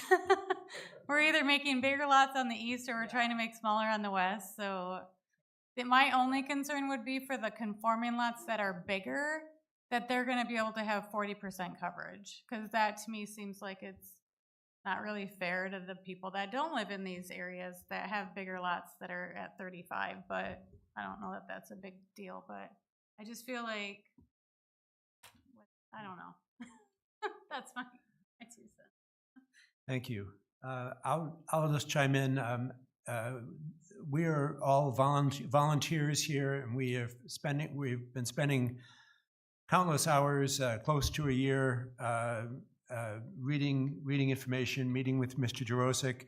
The core thrust has been to look at our entire zoning procedure, looking at the master plan, but the focus is on housing. And I kind of feel this is a housekeeping thing. We have a unique thing called an inland overlay district, and we, as part of this process, we said let's review that. And I think we had a good proposal to split it into two, but I think I'm fine with combining it with one RD4 district as well. The arguments are kind of equally persuasive to me. So I'm getting ready to call the question if there's no further discussion on the mayor's motion. Clarification, is this just one motion? Yes, this is not the entire, yeah. Could we restate the motion, please? I just want to make one clarification. It was mentioned waterfront setbacks. The waterfront setback is based on the RG1 40-foot setback measured from the ordinary high water mark. So there is no ILO reduction waterfront setback of the base district. That was mentioned. So Are you still advancing your motion, Mr. Mayor? Okay, we still have a second. Okay, all those in favor? Aye. Aye. Opposed? Okay, so we would like to amend the ordinance, instead of two ordinances, to one that would be RD4. Does that slow us down much as far as that goes? not all. Remap it. The only effect that has is in the R2 zoning district requirements. Vision was built in to reduce setbacks for non-conforming lots. That can be struck from R2 now, since all of the area that has been the home of the most non-conforming lots in the city, ILO, that provision doesn't need to apply to the rest of the property. So the R2 property. So I think in the R2 district, we can strike that provision for non-conforming lots, because you're not going to really see that happen out of this area anyway. Lots are more conforming outside of this area. So that was added in purposely as split ILO in that area into two. So that would be the only result. Otherwise, I don't see this have any downstream effects by changing that. We just have to remap it. Craig, do we need a motion to clarify that these additional tangential changes would also be encompassed in the mayor's motion, or? No, it's all included. That would be the result of the motion. Okay. So I know we, before we're not moving immediately to advance the motion. There's some housekeeping matters. David, your memo, I counted at least 3. Could you take us through those, and let's provide answers to those? Sure.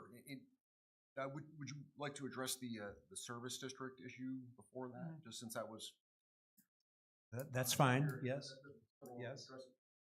First off, the service district is quite frankly not the priority district. If you're going to consider not being or being prescriptive, the intent would be for the CC district to be prescriptive concerning first floor. So there's been a lot of reference to service district.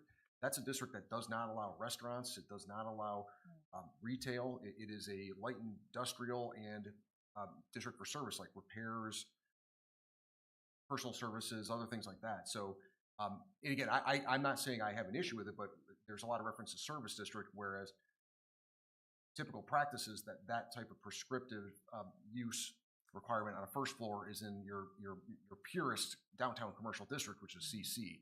So I think the conversation should focus more on CC first floor uses, but then also consider, I have no issues if you consider that for S as well, but I don't want to lose track of CC, because that would really be the intent, the primary intent, in my opinion.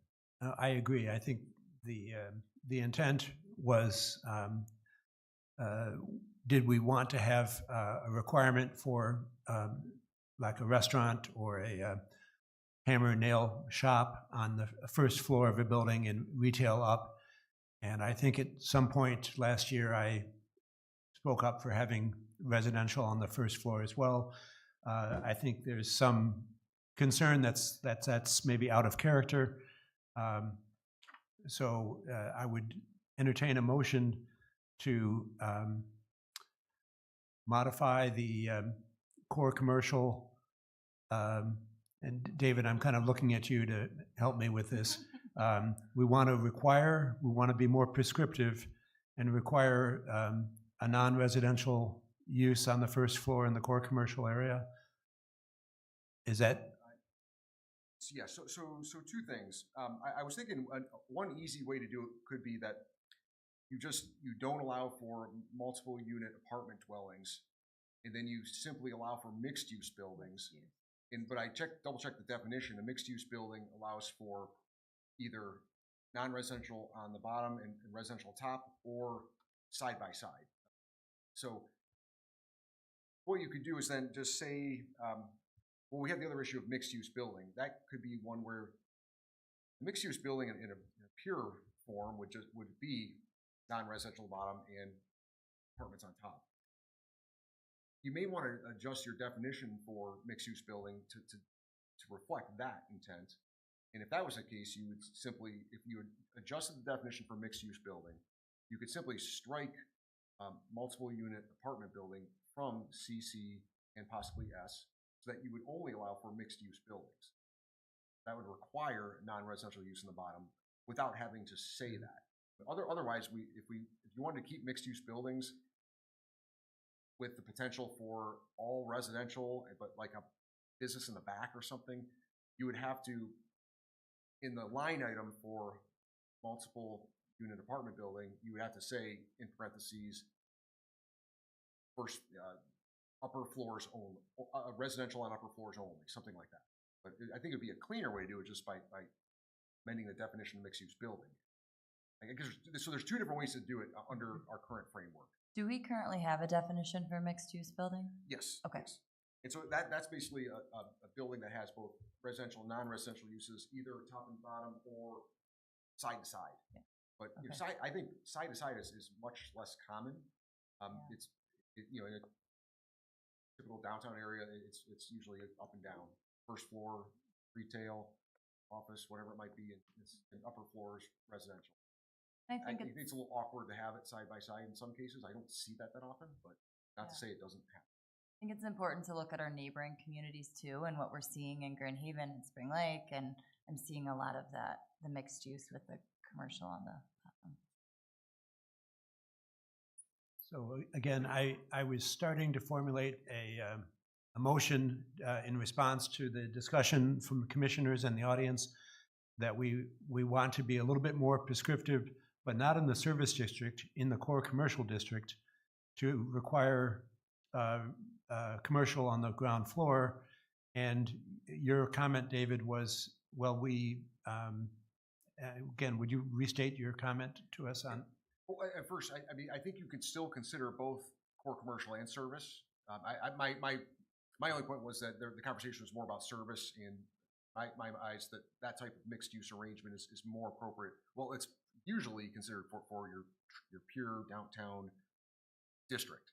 So I think you can certainly consider both districts. And so then the question would be, well, first, do you want to allow for mixed use buildings with side by side non-residential and residential? If you don't see that scenario, I would recommend that you just allow for mixed use buildings in a core commercial, possibly service, and then you strike the apartment provision from those districts, one or both. I know it's a little bit difficult, but it gets a little bit more nuanced when you have the definitions that allow for different scenarios. I personally, I think it would be simple if you just struck apartment and just had mixed use building and adjusted that definition so that it's non-residential below residential. I think it's an easy, clean way to do it. I agree with that.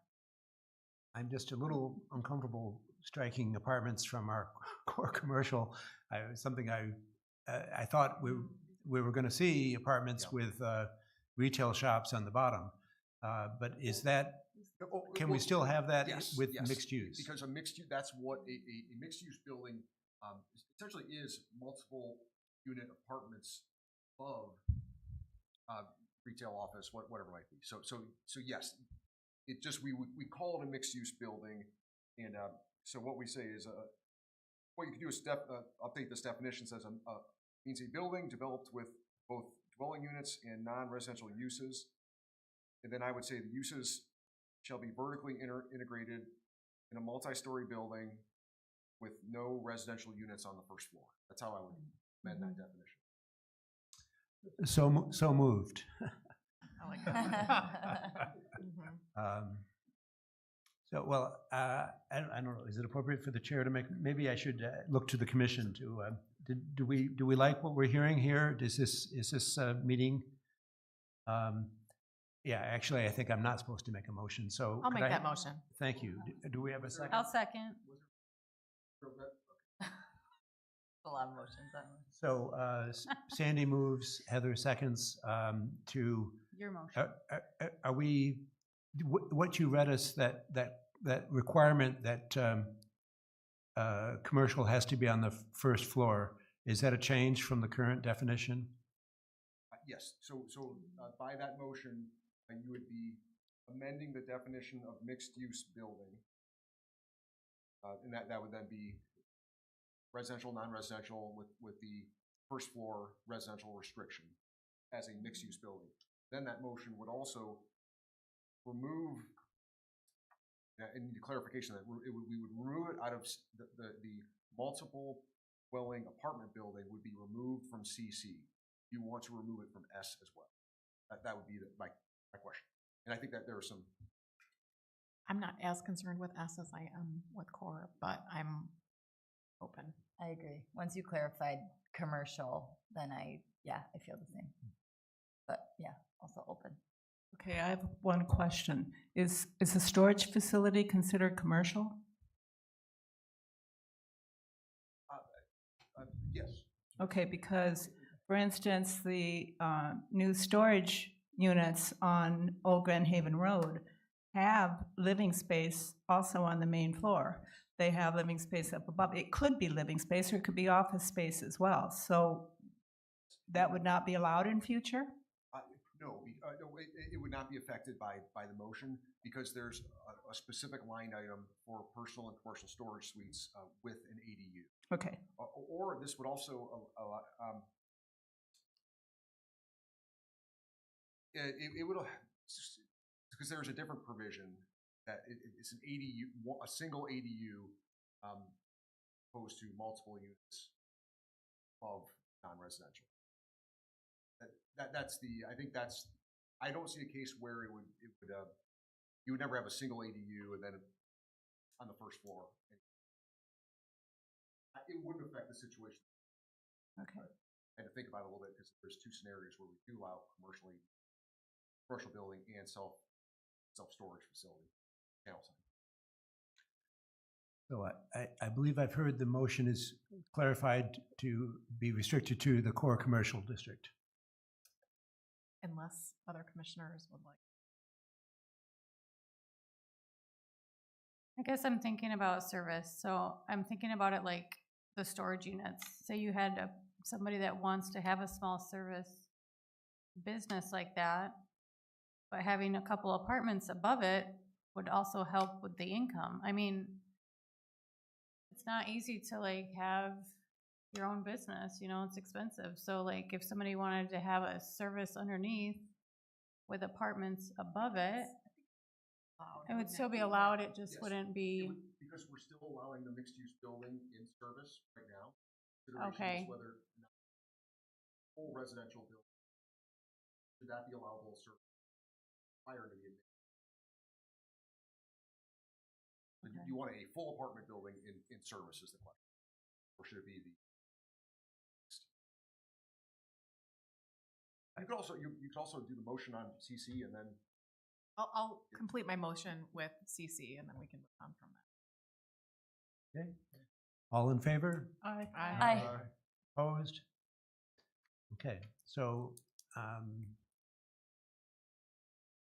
if the commission is amenable and not to the exclusion of further discussion, but I was going to ask us to answer David's questions and see if we needed to make further amendments or clarification.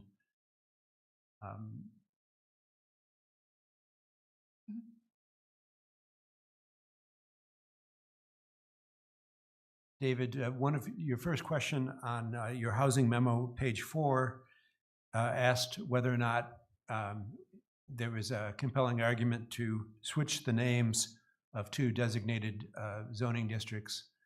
Do you recall our talking about that? Yep. Okay. So, let's go slide. We have our proposed hierarchy of lot sizes, R1, R5. My question was, we had originally had much smaller lots, 4,000 square foot for R4. We adjust them to 6,000.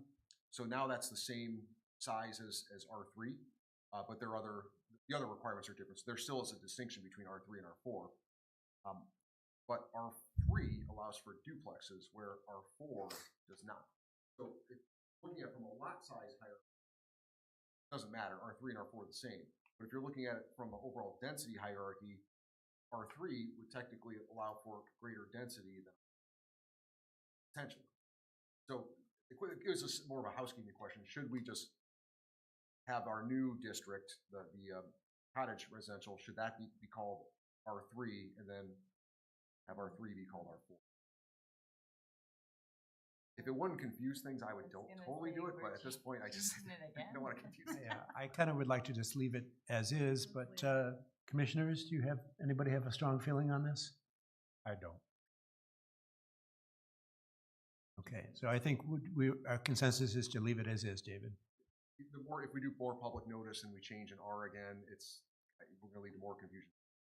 Anyways. And then on page 6, you had another notation about consideration. That was more of a policy question. So with this housing reform, the idea is that a greater amount of housing types would be permitted by right type uses, subject to site plan review. But there are cases where in certain districts, if you're introducing a new use or maybe a higher density type of use, you might consider it to be a special land use just to have a little bit extra authority. And I wanted to ask that question just lastly, and I also wanted to ask that question after hearing public comment. So if there were major concerns with adding multiple unit dwelling in a certain district, let's just say that people were not comfortable about that unless we had more control, then I would say make it special. But that's a situation where you could consider special land uses. So that's why I posed the question. Everything right now is permitted. Certainly, if you want some flexibility, you go through a PUD process. Is there any consideration for special land uses for any of these new additions? Or just keep as is? I'll just say I felt that if the thrust of what we're doing is to try to make Ferrisburg more friendly to housing, I didn't personally see the need to start enumerating types of housing that needs to be considered as a special. But I hope that helps the commission understand what we're talking about. And does anyone care to make a comment? Or okay, so I think we'll again not at this time enumerate additional types of housing as special. Not same locations, but just P to permitted P to SLU. So again, but again, that's also something that you can do at a different time as well. If after a couple months of living with this ordinance, that's a simple change. So okay, no change. Good.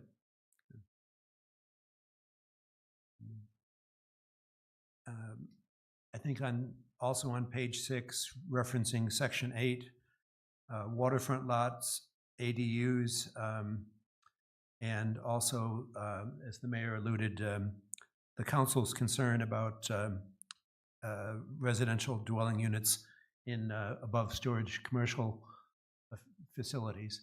If we want to talk about one and then the other. So I think with waterfront lots, this was a question you raised, David. Yep, so yeah, we're, right now, like our R1 renamed district is our dune residential. We obviously have coastal dune concerns, increases in square footage of buildings being placed close to Lake Michigan, as well as, I guess, other place would be in R4 for these areas. There are waterfront lots that, smaller. Is there any openness to allowing for ADUs in other cases? So I'm looking at the map and I see areas outside of proposed R4 and outside of RD, which is R1, where we are allowing them, but we're saying no waterfront lots in R1 and R4 because of the coastal dune concerns in R1 and just the small and narrow lot sizes in R4. So is there any openness to considering ADUs, or are you okay with that restriction there for the time being based on the uniqueness of R1 and R4? Again, I'm going to speak to this. I think one solution, one compromise is allowing ADUs in those districts, but having them be attached so that it's like the upstairs ADU or the garage ADU, but not a freestanding separate property. And I think that might be a happy solution. I'd support that. So does that need a motion, David, or does that just is that just a clarification? I think it just a formal motion. I think anytime, since we were kind of on that track, anytime we're making a change, it might as well just do a motion just to formalize the change, and then at the end we would vote on this document as amended by those motions. Thank you. I'll make a motion. Support? Do you need me to say what the motion is? Yes. That'd So for districts R1 and R4, we will allow ADUs if they are attached to the principal dwelling. Is that good? Second. Second, thank you. Discussion? All in favor? Aye. Opposed? Okay.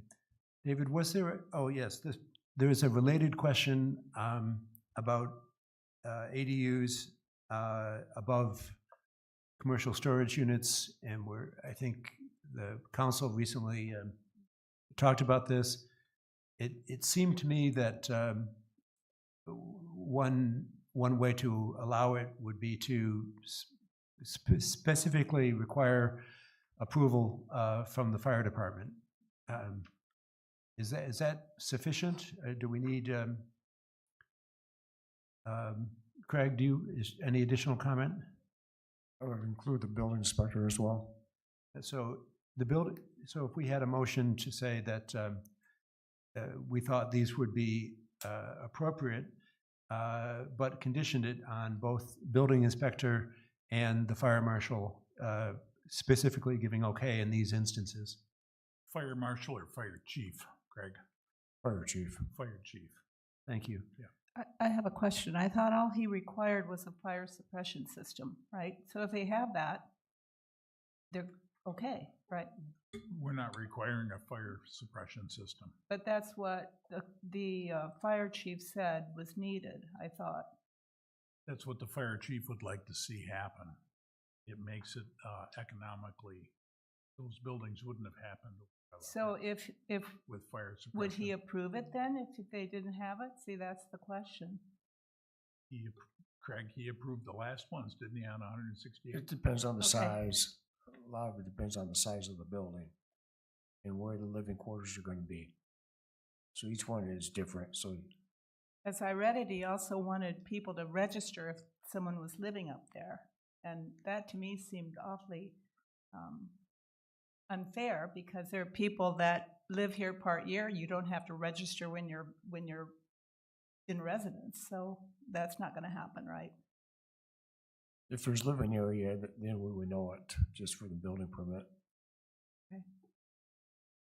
I think it behooves us if council has given an opinion or a concern, we need to be aware of that and address that. So I think, Do we need a motion? yeah, I think we need a motion to, I know we're talking about approval from those two entities, the building official and fire department, but it does say already, accessory dwelling units shall meet all building and fire code requirements for mixed-use living space, including sprinkling if warranted. That is in there now. It doesn't say specifically that you shall have fire department and building official approval, but that's assumed by that statement. They would provide that certification of meeting code. no, thank you. Mr. Mayor, Yes. you were there at the council meeting. You've heard David say that it's in there. Would it be helpful if we spelled it out more clearly? For me, it was spelled out fairly clearly that the fire department has to approve it and the building inspector has to approve it. And for the fire chief has got a wish list to put fire suppression in those buildings and to be notified when someone is staying there. But that's just a wish list. And so council is just throwing it back at us saying, hey, is this reasonable? Do you guys want to require fire suppression or not? I don't feel it's David, I warranted. thought you were saying we are requiring it. No, we're not requiring it. It says if warranted. If So warranted. basically, this statement just says, whatever the building official and fire department determine is what needs to happen, based on the building design, the firewalls, it's a the really big occupancy. It falls back on those entities for approval anyway. But The primary issue is that there's a big difference between what's required by code versus what the fire department's wish is. Okay? The fire department is saying, yes, we'd like to see fire suppression, but code isn't requiring I it. see. Okay? Okay, I appreciate that distinction. Yeah. Okay. So I think it would be practical if we could add some additional language to address this concern and just tweak the language a little bit more that we want, what's the word, Craig, building Inspector? the building inspector and the fire chief to approve any ADUs over commercial storage units. Is that? Mr. George indicated that's already in there. I know, it sounds like that's.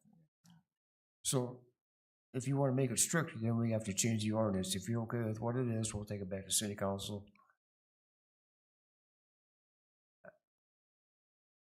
Richard, is it, David is saying it's in there. It is in there. And council is saying, hey, our fire chief would like to see fire suppression in there. Well, there's a lot of things I'd like to see as well, but it's not economically feasible to build those buildings there as they were done on 168th if you have to ask the developer to put fire suppression in that building. It just makes it financially undoable. So no, I'm not interested in requiring fire suppression unless it's required by code. So with that, it could probably just be sent back to council in this package as is. And As then if is. the council felt the need to require suppression, council through a vote could make the change to paragraph 11 of that section. Correct. And that could be their discretion if they'd like to do that. Right, then I would suggest we leave that as is. So I think that's all of the questions that you had for us, David, on clarification. I'd like to, and again, if you think of something else, that's Just the PUD, is that something you said earlier? And sometimes when we think about PUDs, a lot of times we're thinking about areas that they're more open for development that may be undeveloped lots, but redevelopment in certain cases as well. But do you see any characteristics in particular of RD or R4 where we would not want to consider a PUD, but just only allow for just traditional splits and development based on the R1 and R4 lot standards? Or do you see any opportunity for a project that would benefit from PUD? When I see those two districts, I don't really envision PUDs being submitted for those districts because they're mostly built out. There's, as mentioned before, there's some opportunity for splits, or but not a huge possibility. PUDs would probably at that point consider that demolishing a few structures and building a project there rather than maintaining that character. So otherwise, I really don't anticipate like a single lot PUD or anything like that. So I mean, we could leave it open and you can get an application and consider it, or should we just close the door to that opportunity for those two districts?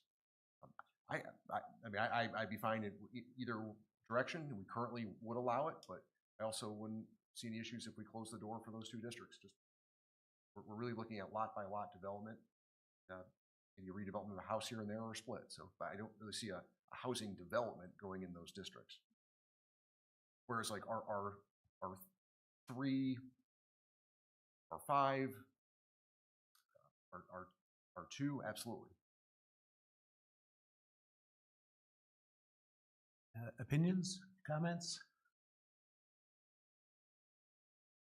You're talking about PUDs just in R1 is what we're talking about, is that correct? R1 and in R4. In R4. Yeah. I guess or either. I guess my only concern would be thinking 10 or 20 years down the road, somebody coming into my neighborhood and tearing down 3 or 4 houses, with the concept of tearing 3 or 4 houses down and then developing something using a PUD, essentially weaponizing it to shove something in there. Yeah, it's a possibility. And obviously, I think through a PUD, you could still, through the high level of discretion that you have in that process, you wouldn't have to approve something that affected the character of a neighborhood. Okay. But I also I don't anticipate that someone would really take advantage of that. If we're already reducing the lot sizes and setbacks in all of our 4, yeah, I see it more single lot development, or someone may buy a couple lots and they could still take down a house and rebuild under our 4. That Sure. wouldn't prevent them from doing that. But Yeah, because you want to give people the flexibility to be able to maximize the value of their property and give them options in terms of what they could put there. I hate to close doors just to close doors. I mean, people are creative and they come up with ideas and that we can't even think of. So if there's really no negative to that, I would like to keep all options open, and then we have that discretion to decide if we want to move forward with it or not. Yeah. That's my thought. Okay, I think you have direction on that. Does that require a motion? no, because there's no change. All right. So are we ready to vote on the whole package? Does anybody have an interest in discussing any particular item before we address the approval of the entire ordinance? The minimum area of a dwelling was the final one. I can search to see if there were any more. So, That so was on the- we were talking about the county's small plan Oh, homes, yes. and one of them, I think, was 440 square feet. And That's maybe, something. Jordan, you might have wondered if that was too small Yeah. of a home. I think I said like 600.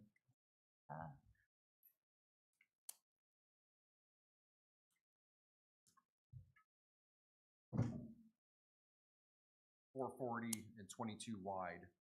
And I believe last meeting we had, I can check the ordinance, but it was 650 or so, but I can.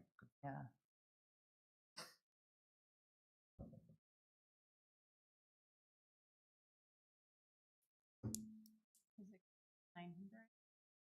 That's the current. Yeah. I think it's. I just thought that was such a deviation to go to that, and we do still want to maintain the character of what we already have.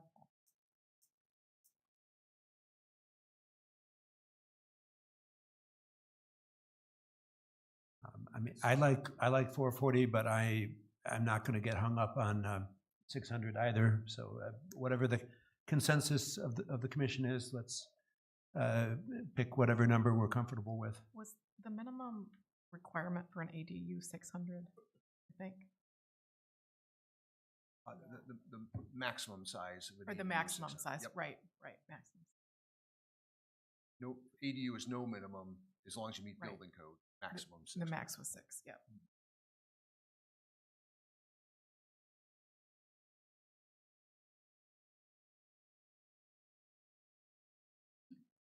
So we have some support for what? I'm, just because we're trying to support more housing, I like the smaller number, but come on, it's not just the two of us. So who else has an I opinion guess on this? I would support the 440, I guess, because I feel like tiny homes is a thing, and we're looking at 10, 20, 30 years down the road, so I'm gonna go with 440. Yeah, I've said it before, but I'm fine with 440. Getting a little close to a Home Depot sheds, Shed. but I think it's about as close as you get. Oh, yes, Okay. I still like you all. So one other clarification, it does look like the width on concept 1 from Ottawa County is 20 feet wide. So for the minimum horizontal dimension, would you want to do 20 instead of 22 to accommodate that concept 1? So the 440, 20 feet wide. Yes. Okay, so in that case, we wouldn't need a motion on the size because it's there as 440 if there's support, but a motion reduce 22 to 20 in this draft to accommodate concept 1. I'll make a motion to accommodate concept 1 and change it from 22 to 20 feet wide. Is there a second? Support. Okay, we have a motion to modify. Where is this section, David? It is in Article 10. That's a section, section 20 of the ordinance, Article 10, last page. Page 1027. Thank you. Discussion? Okay, all in favor? Aye. Opposed? Okay.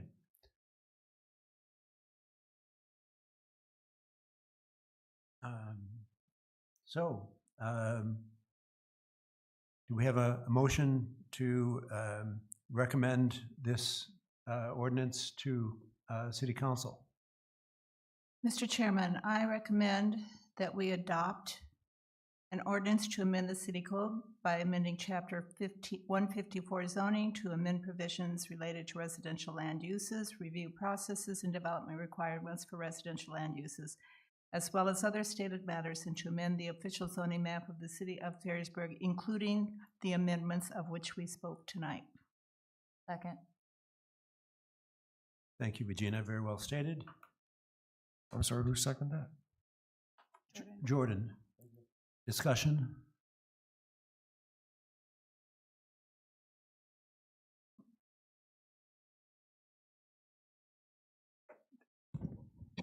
Dave Domont from 17562 Reanders.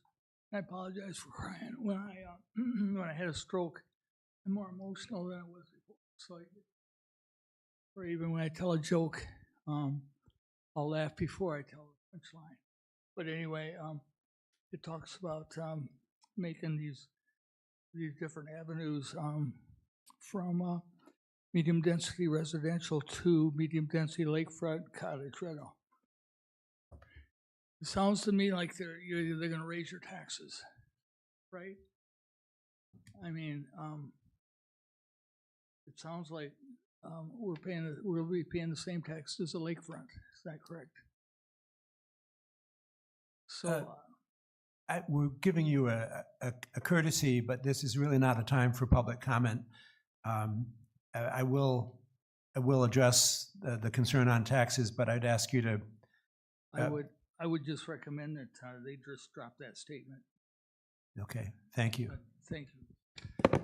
And I didn't let you speak before, but if you would like to come up and add your 2 cents, I don't want to feel like I prevented you entirely from speaking. As a person that has just developed storage units with living quarters, it is R2. Building Code 2021 says R2 will be fire suppressed. So it's already in the code. Thank you. So I apologize for going out of order, just trying to be accommodating. We do have a period for public comments after this discussion. Is there any further discussion? We have a motion and a second. All those in favor say aye. Aye. Opposed? Thank you. Well, congratulations. This has been a big struggle. We've had it up. I appreciate the audience's participation in this. We've tried to be responsive to comments. So the next item on our agenda is further public comments. Are there further public comments at this time?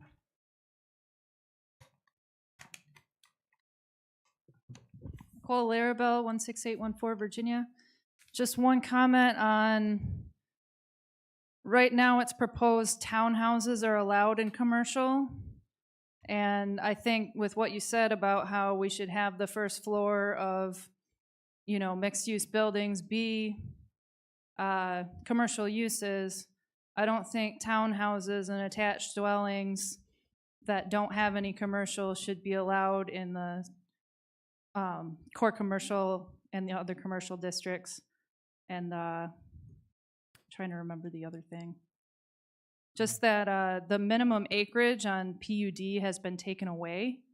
So we had a lot of opposition to Cottage Shores from neighbors, where neighbors said, I don't really want to see the house next door to me turn into a PUD.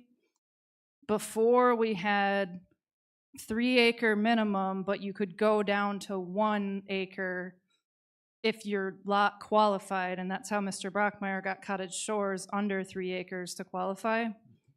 But when we take away the minimum acreage for PUD, that's now saying, the lots next to Mr. Brockmeyer can do PUD now too.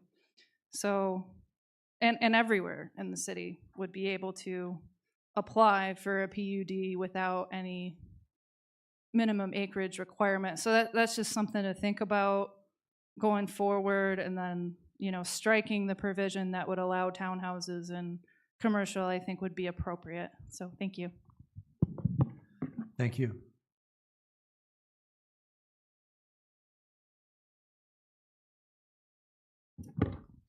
Adam Wirtz, 17586 168th Avenue.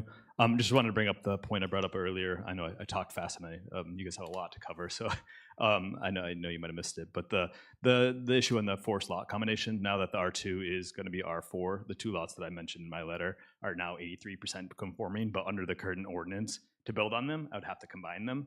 And it's not just my lots that this is affected. As I said, when I public GIS, this is 46 properties across the zoning that people are sitting on and not building on, because on the current ordinance, you'd have to combine them. So it would reduce the number of properties by 23 right now. And that the size of my lot is roughly maybe a little smaller than the average in the full ILO, but it's pretty close. But right now it's actually requiring me to combine them. So I don't know if it sounds like, I don't know if you talk about that today, or if that's is another opportunity in the future to talk about it. I'm just bringing that back up. Thank you. Thank you.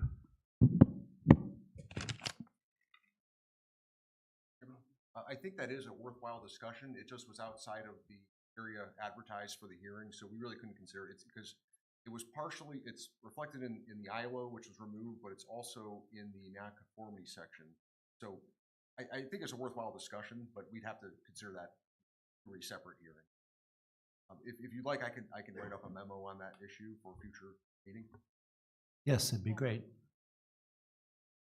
Two other quick clarifications. To Ms. Larrabella's point, multi-unit attached dwelling, that's townhouse.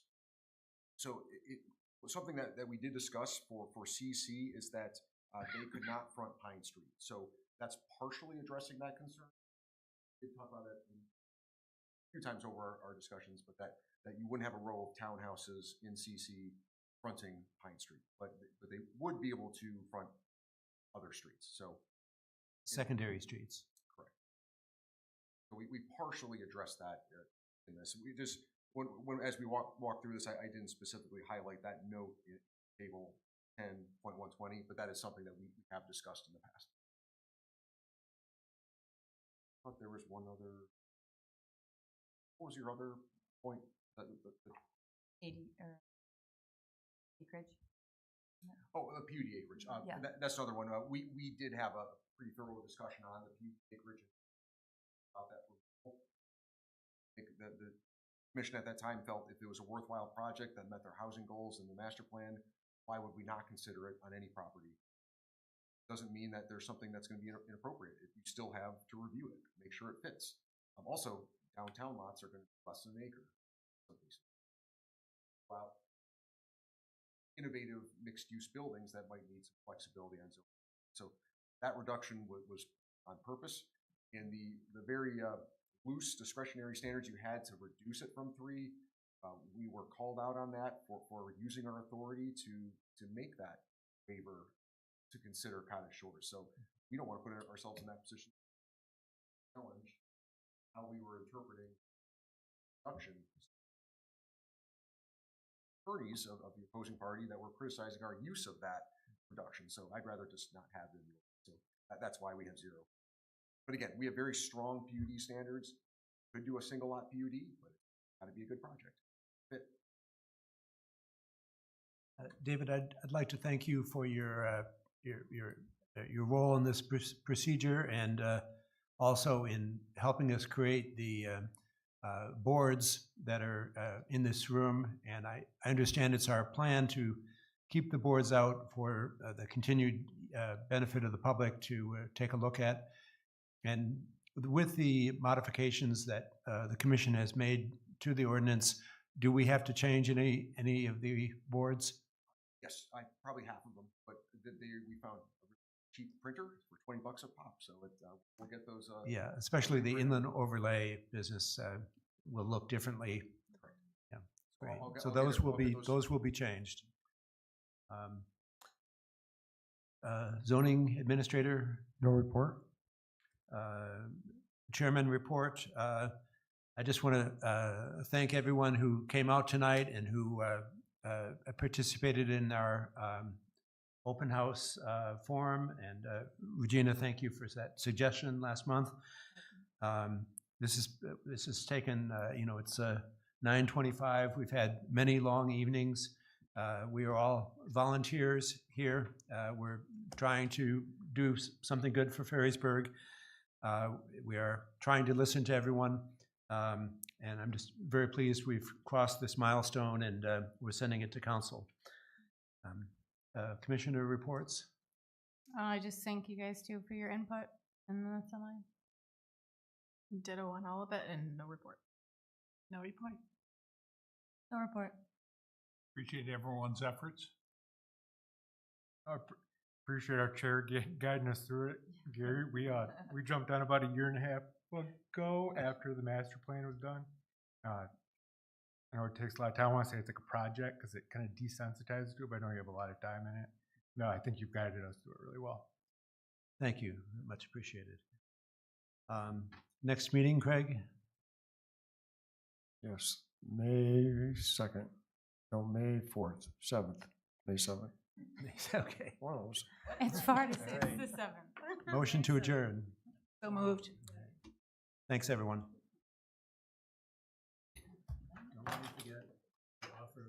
Oh, I've got.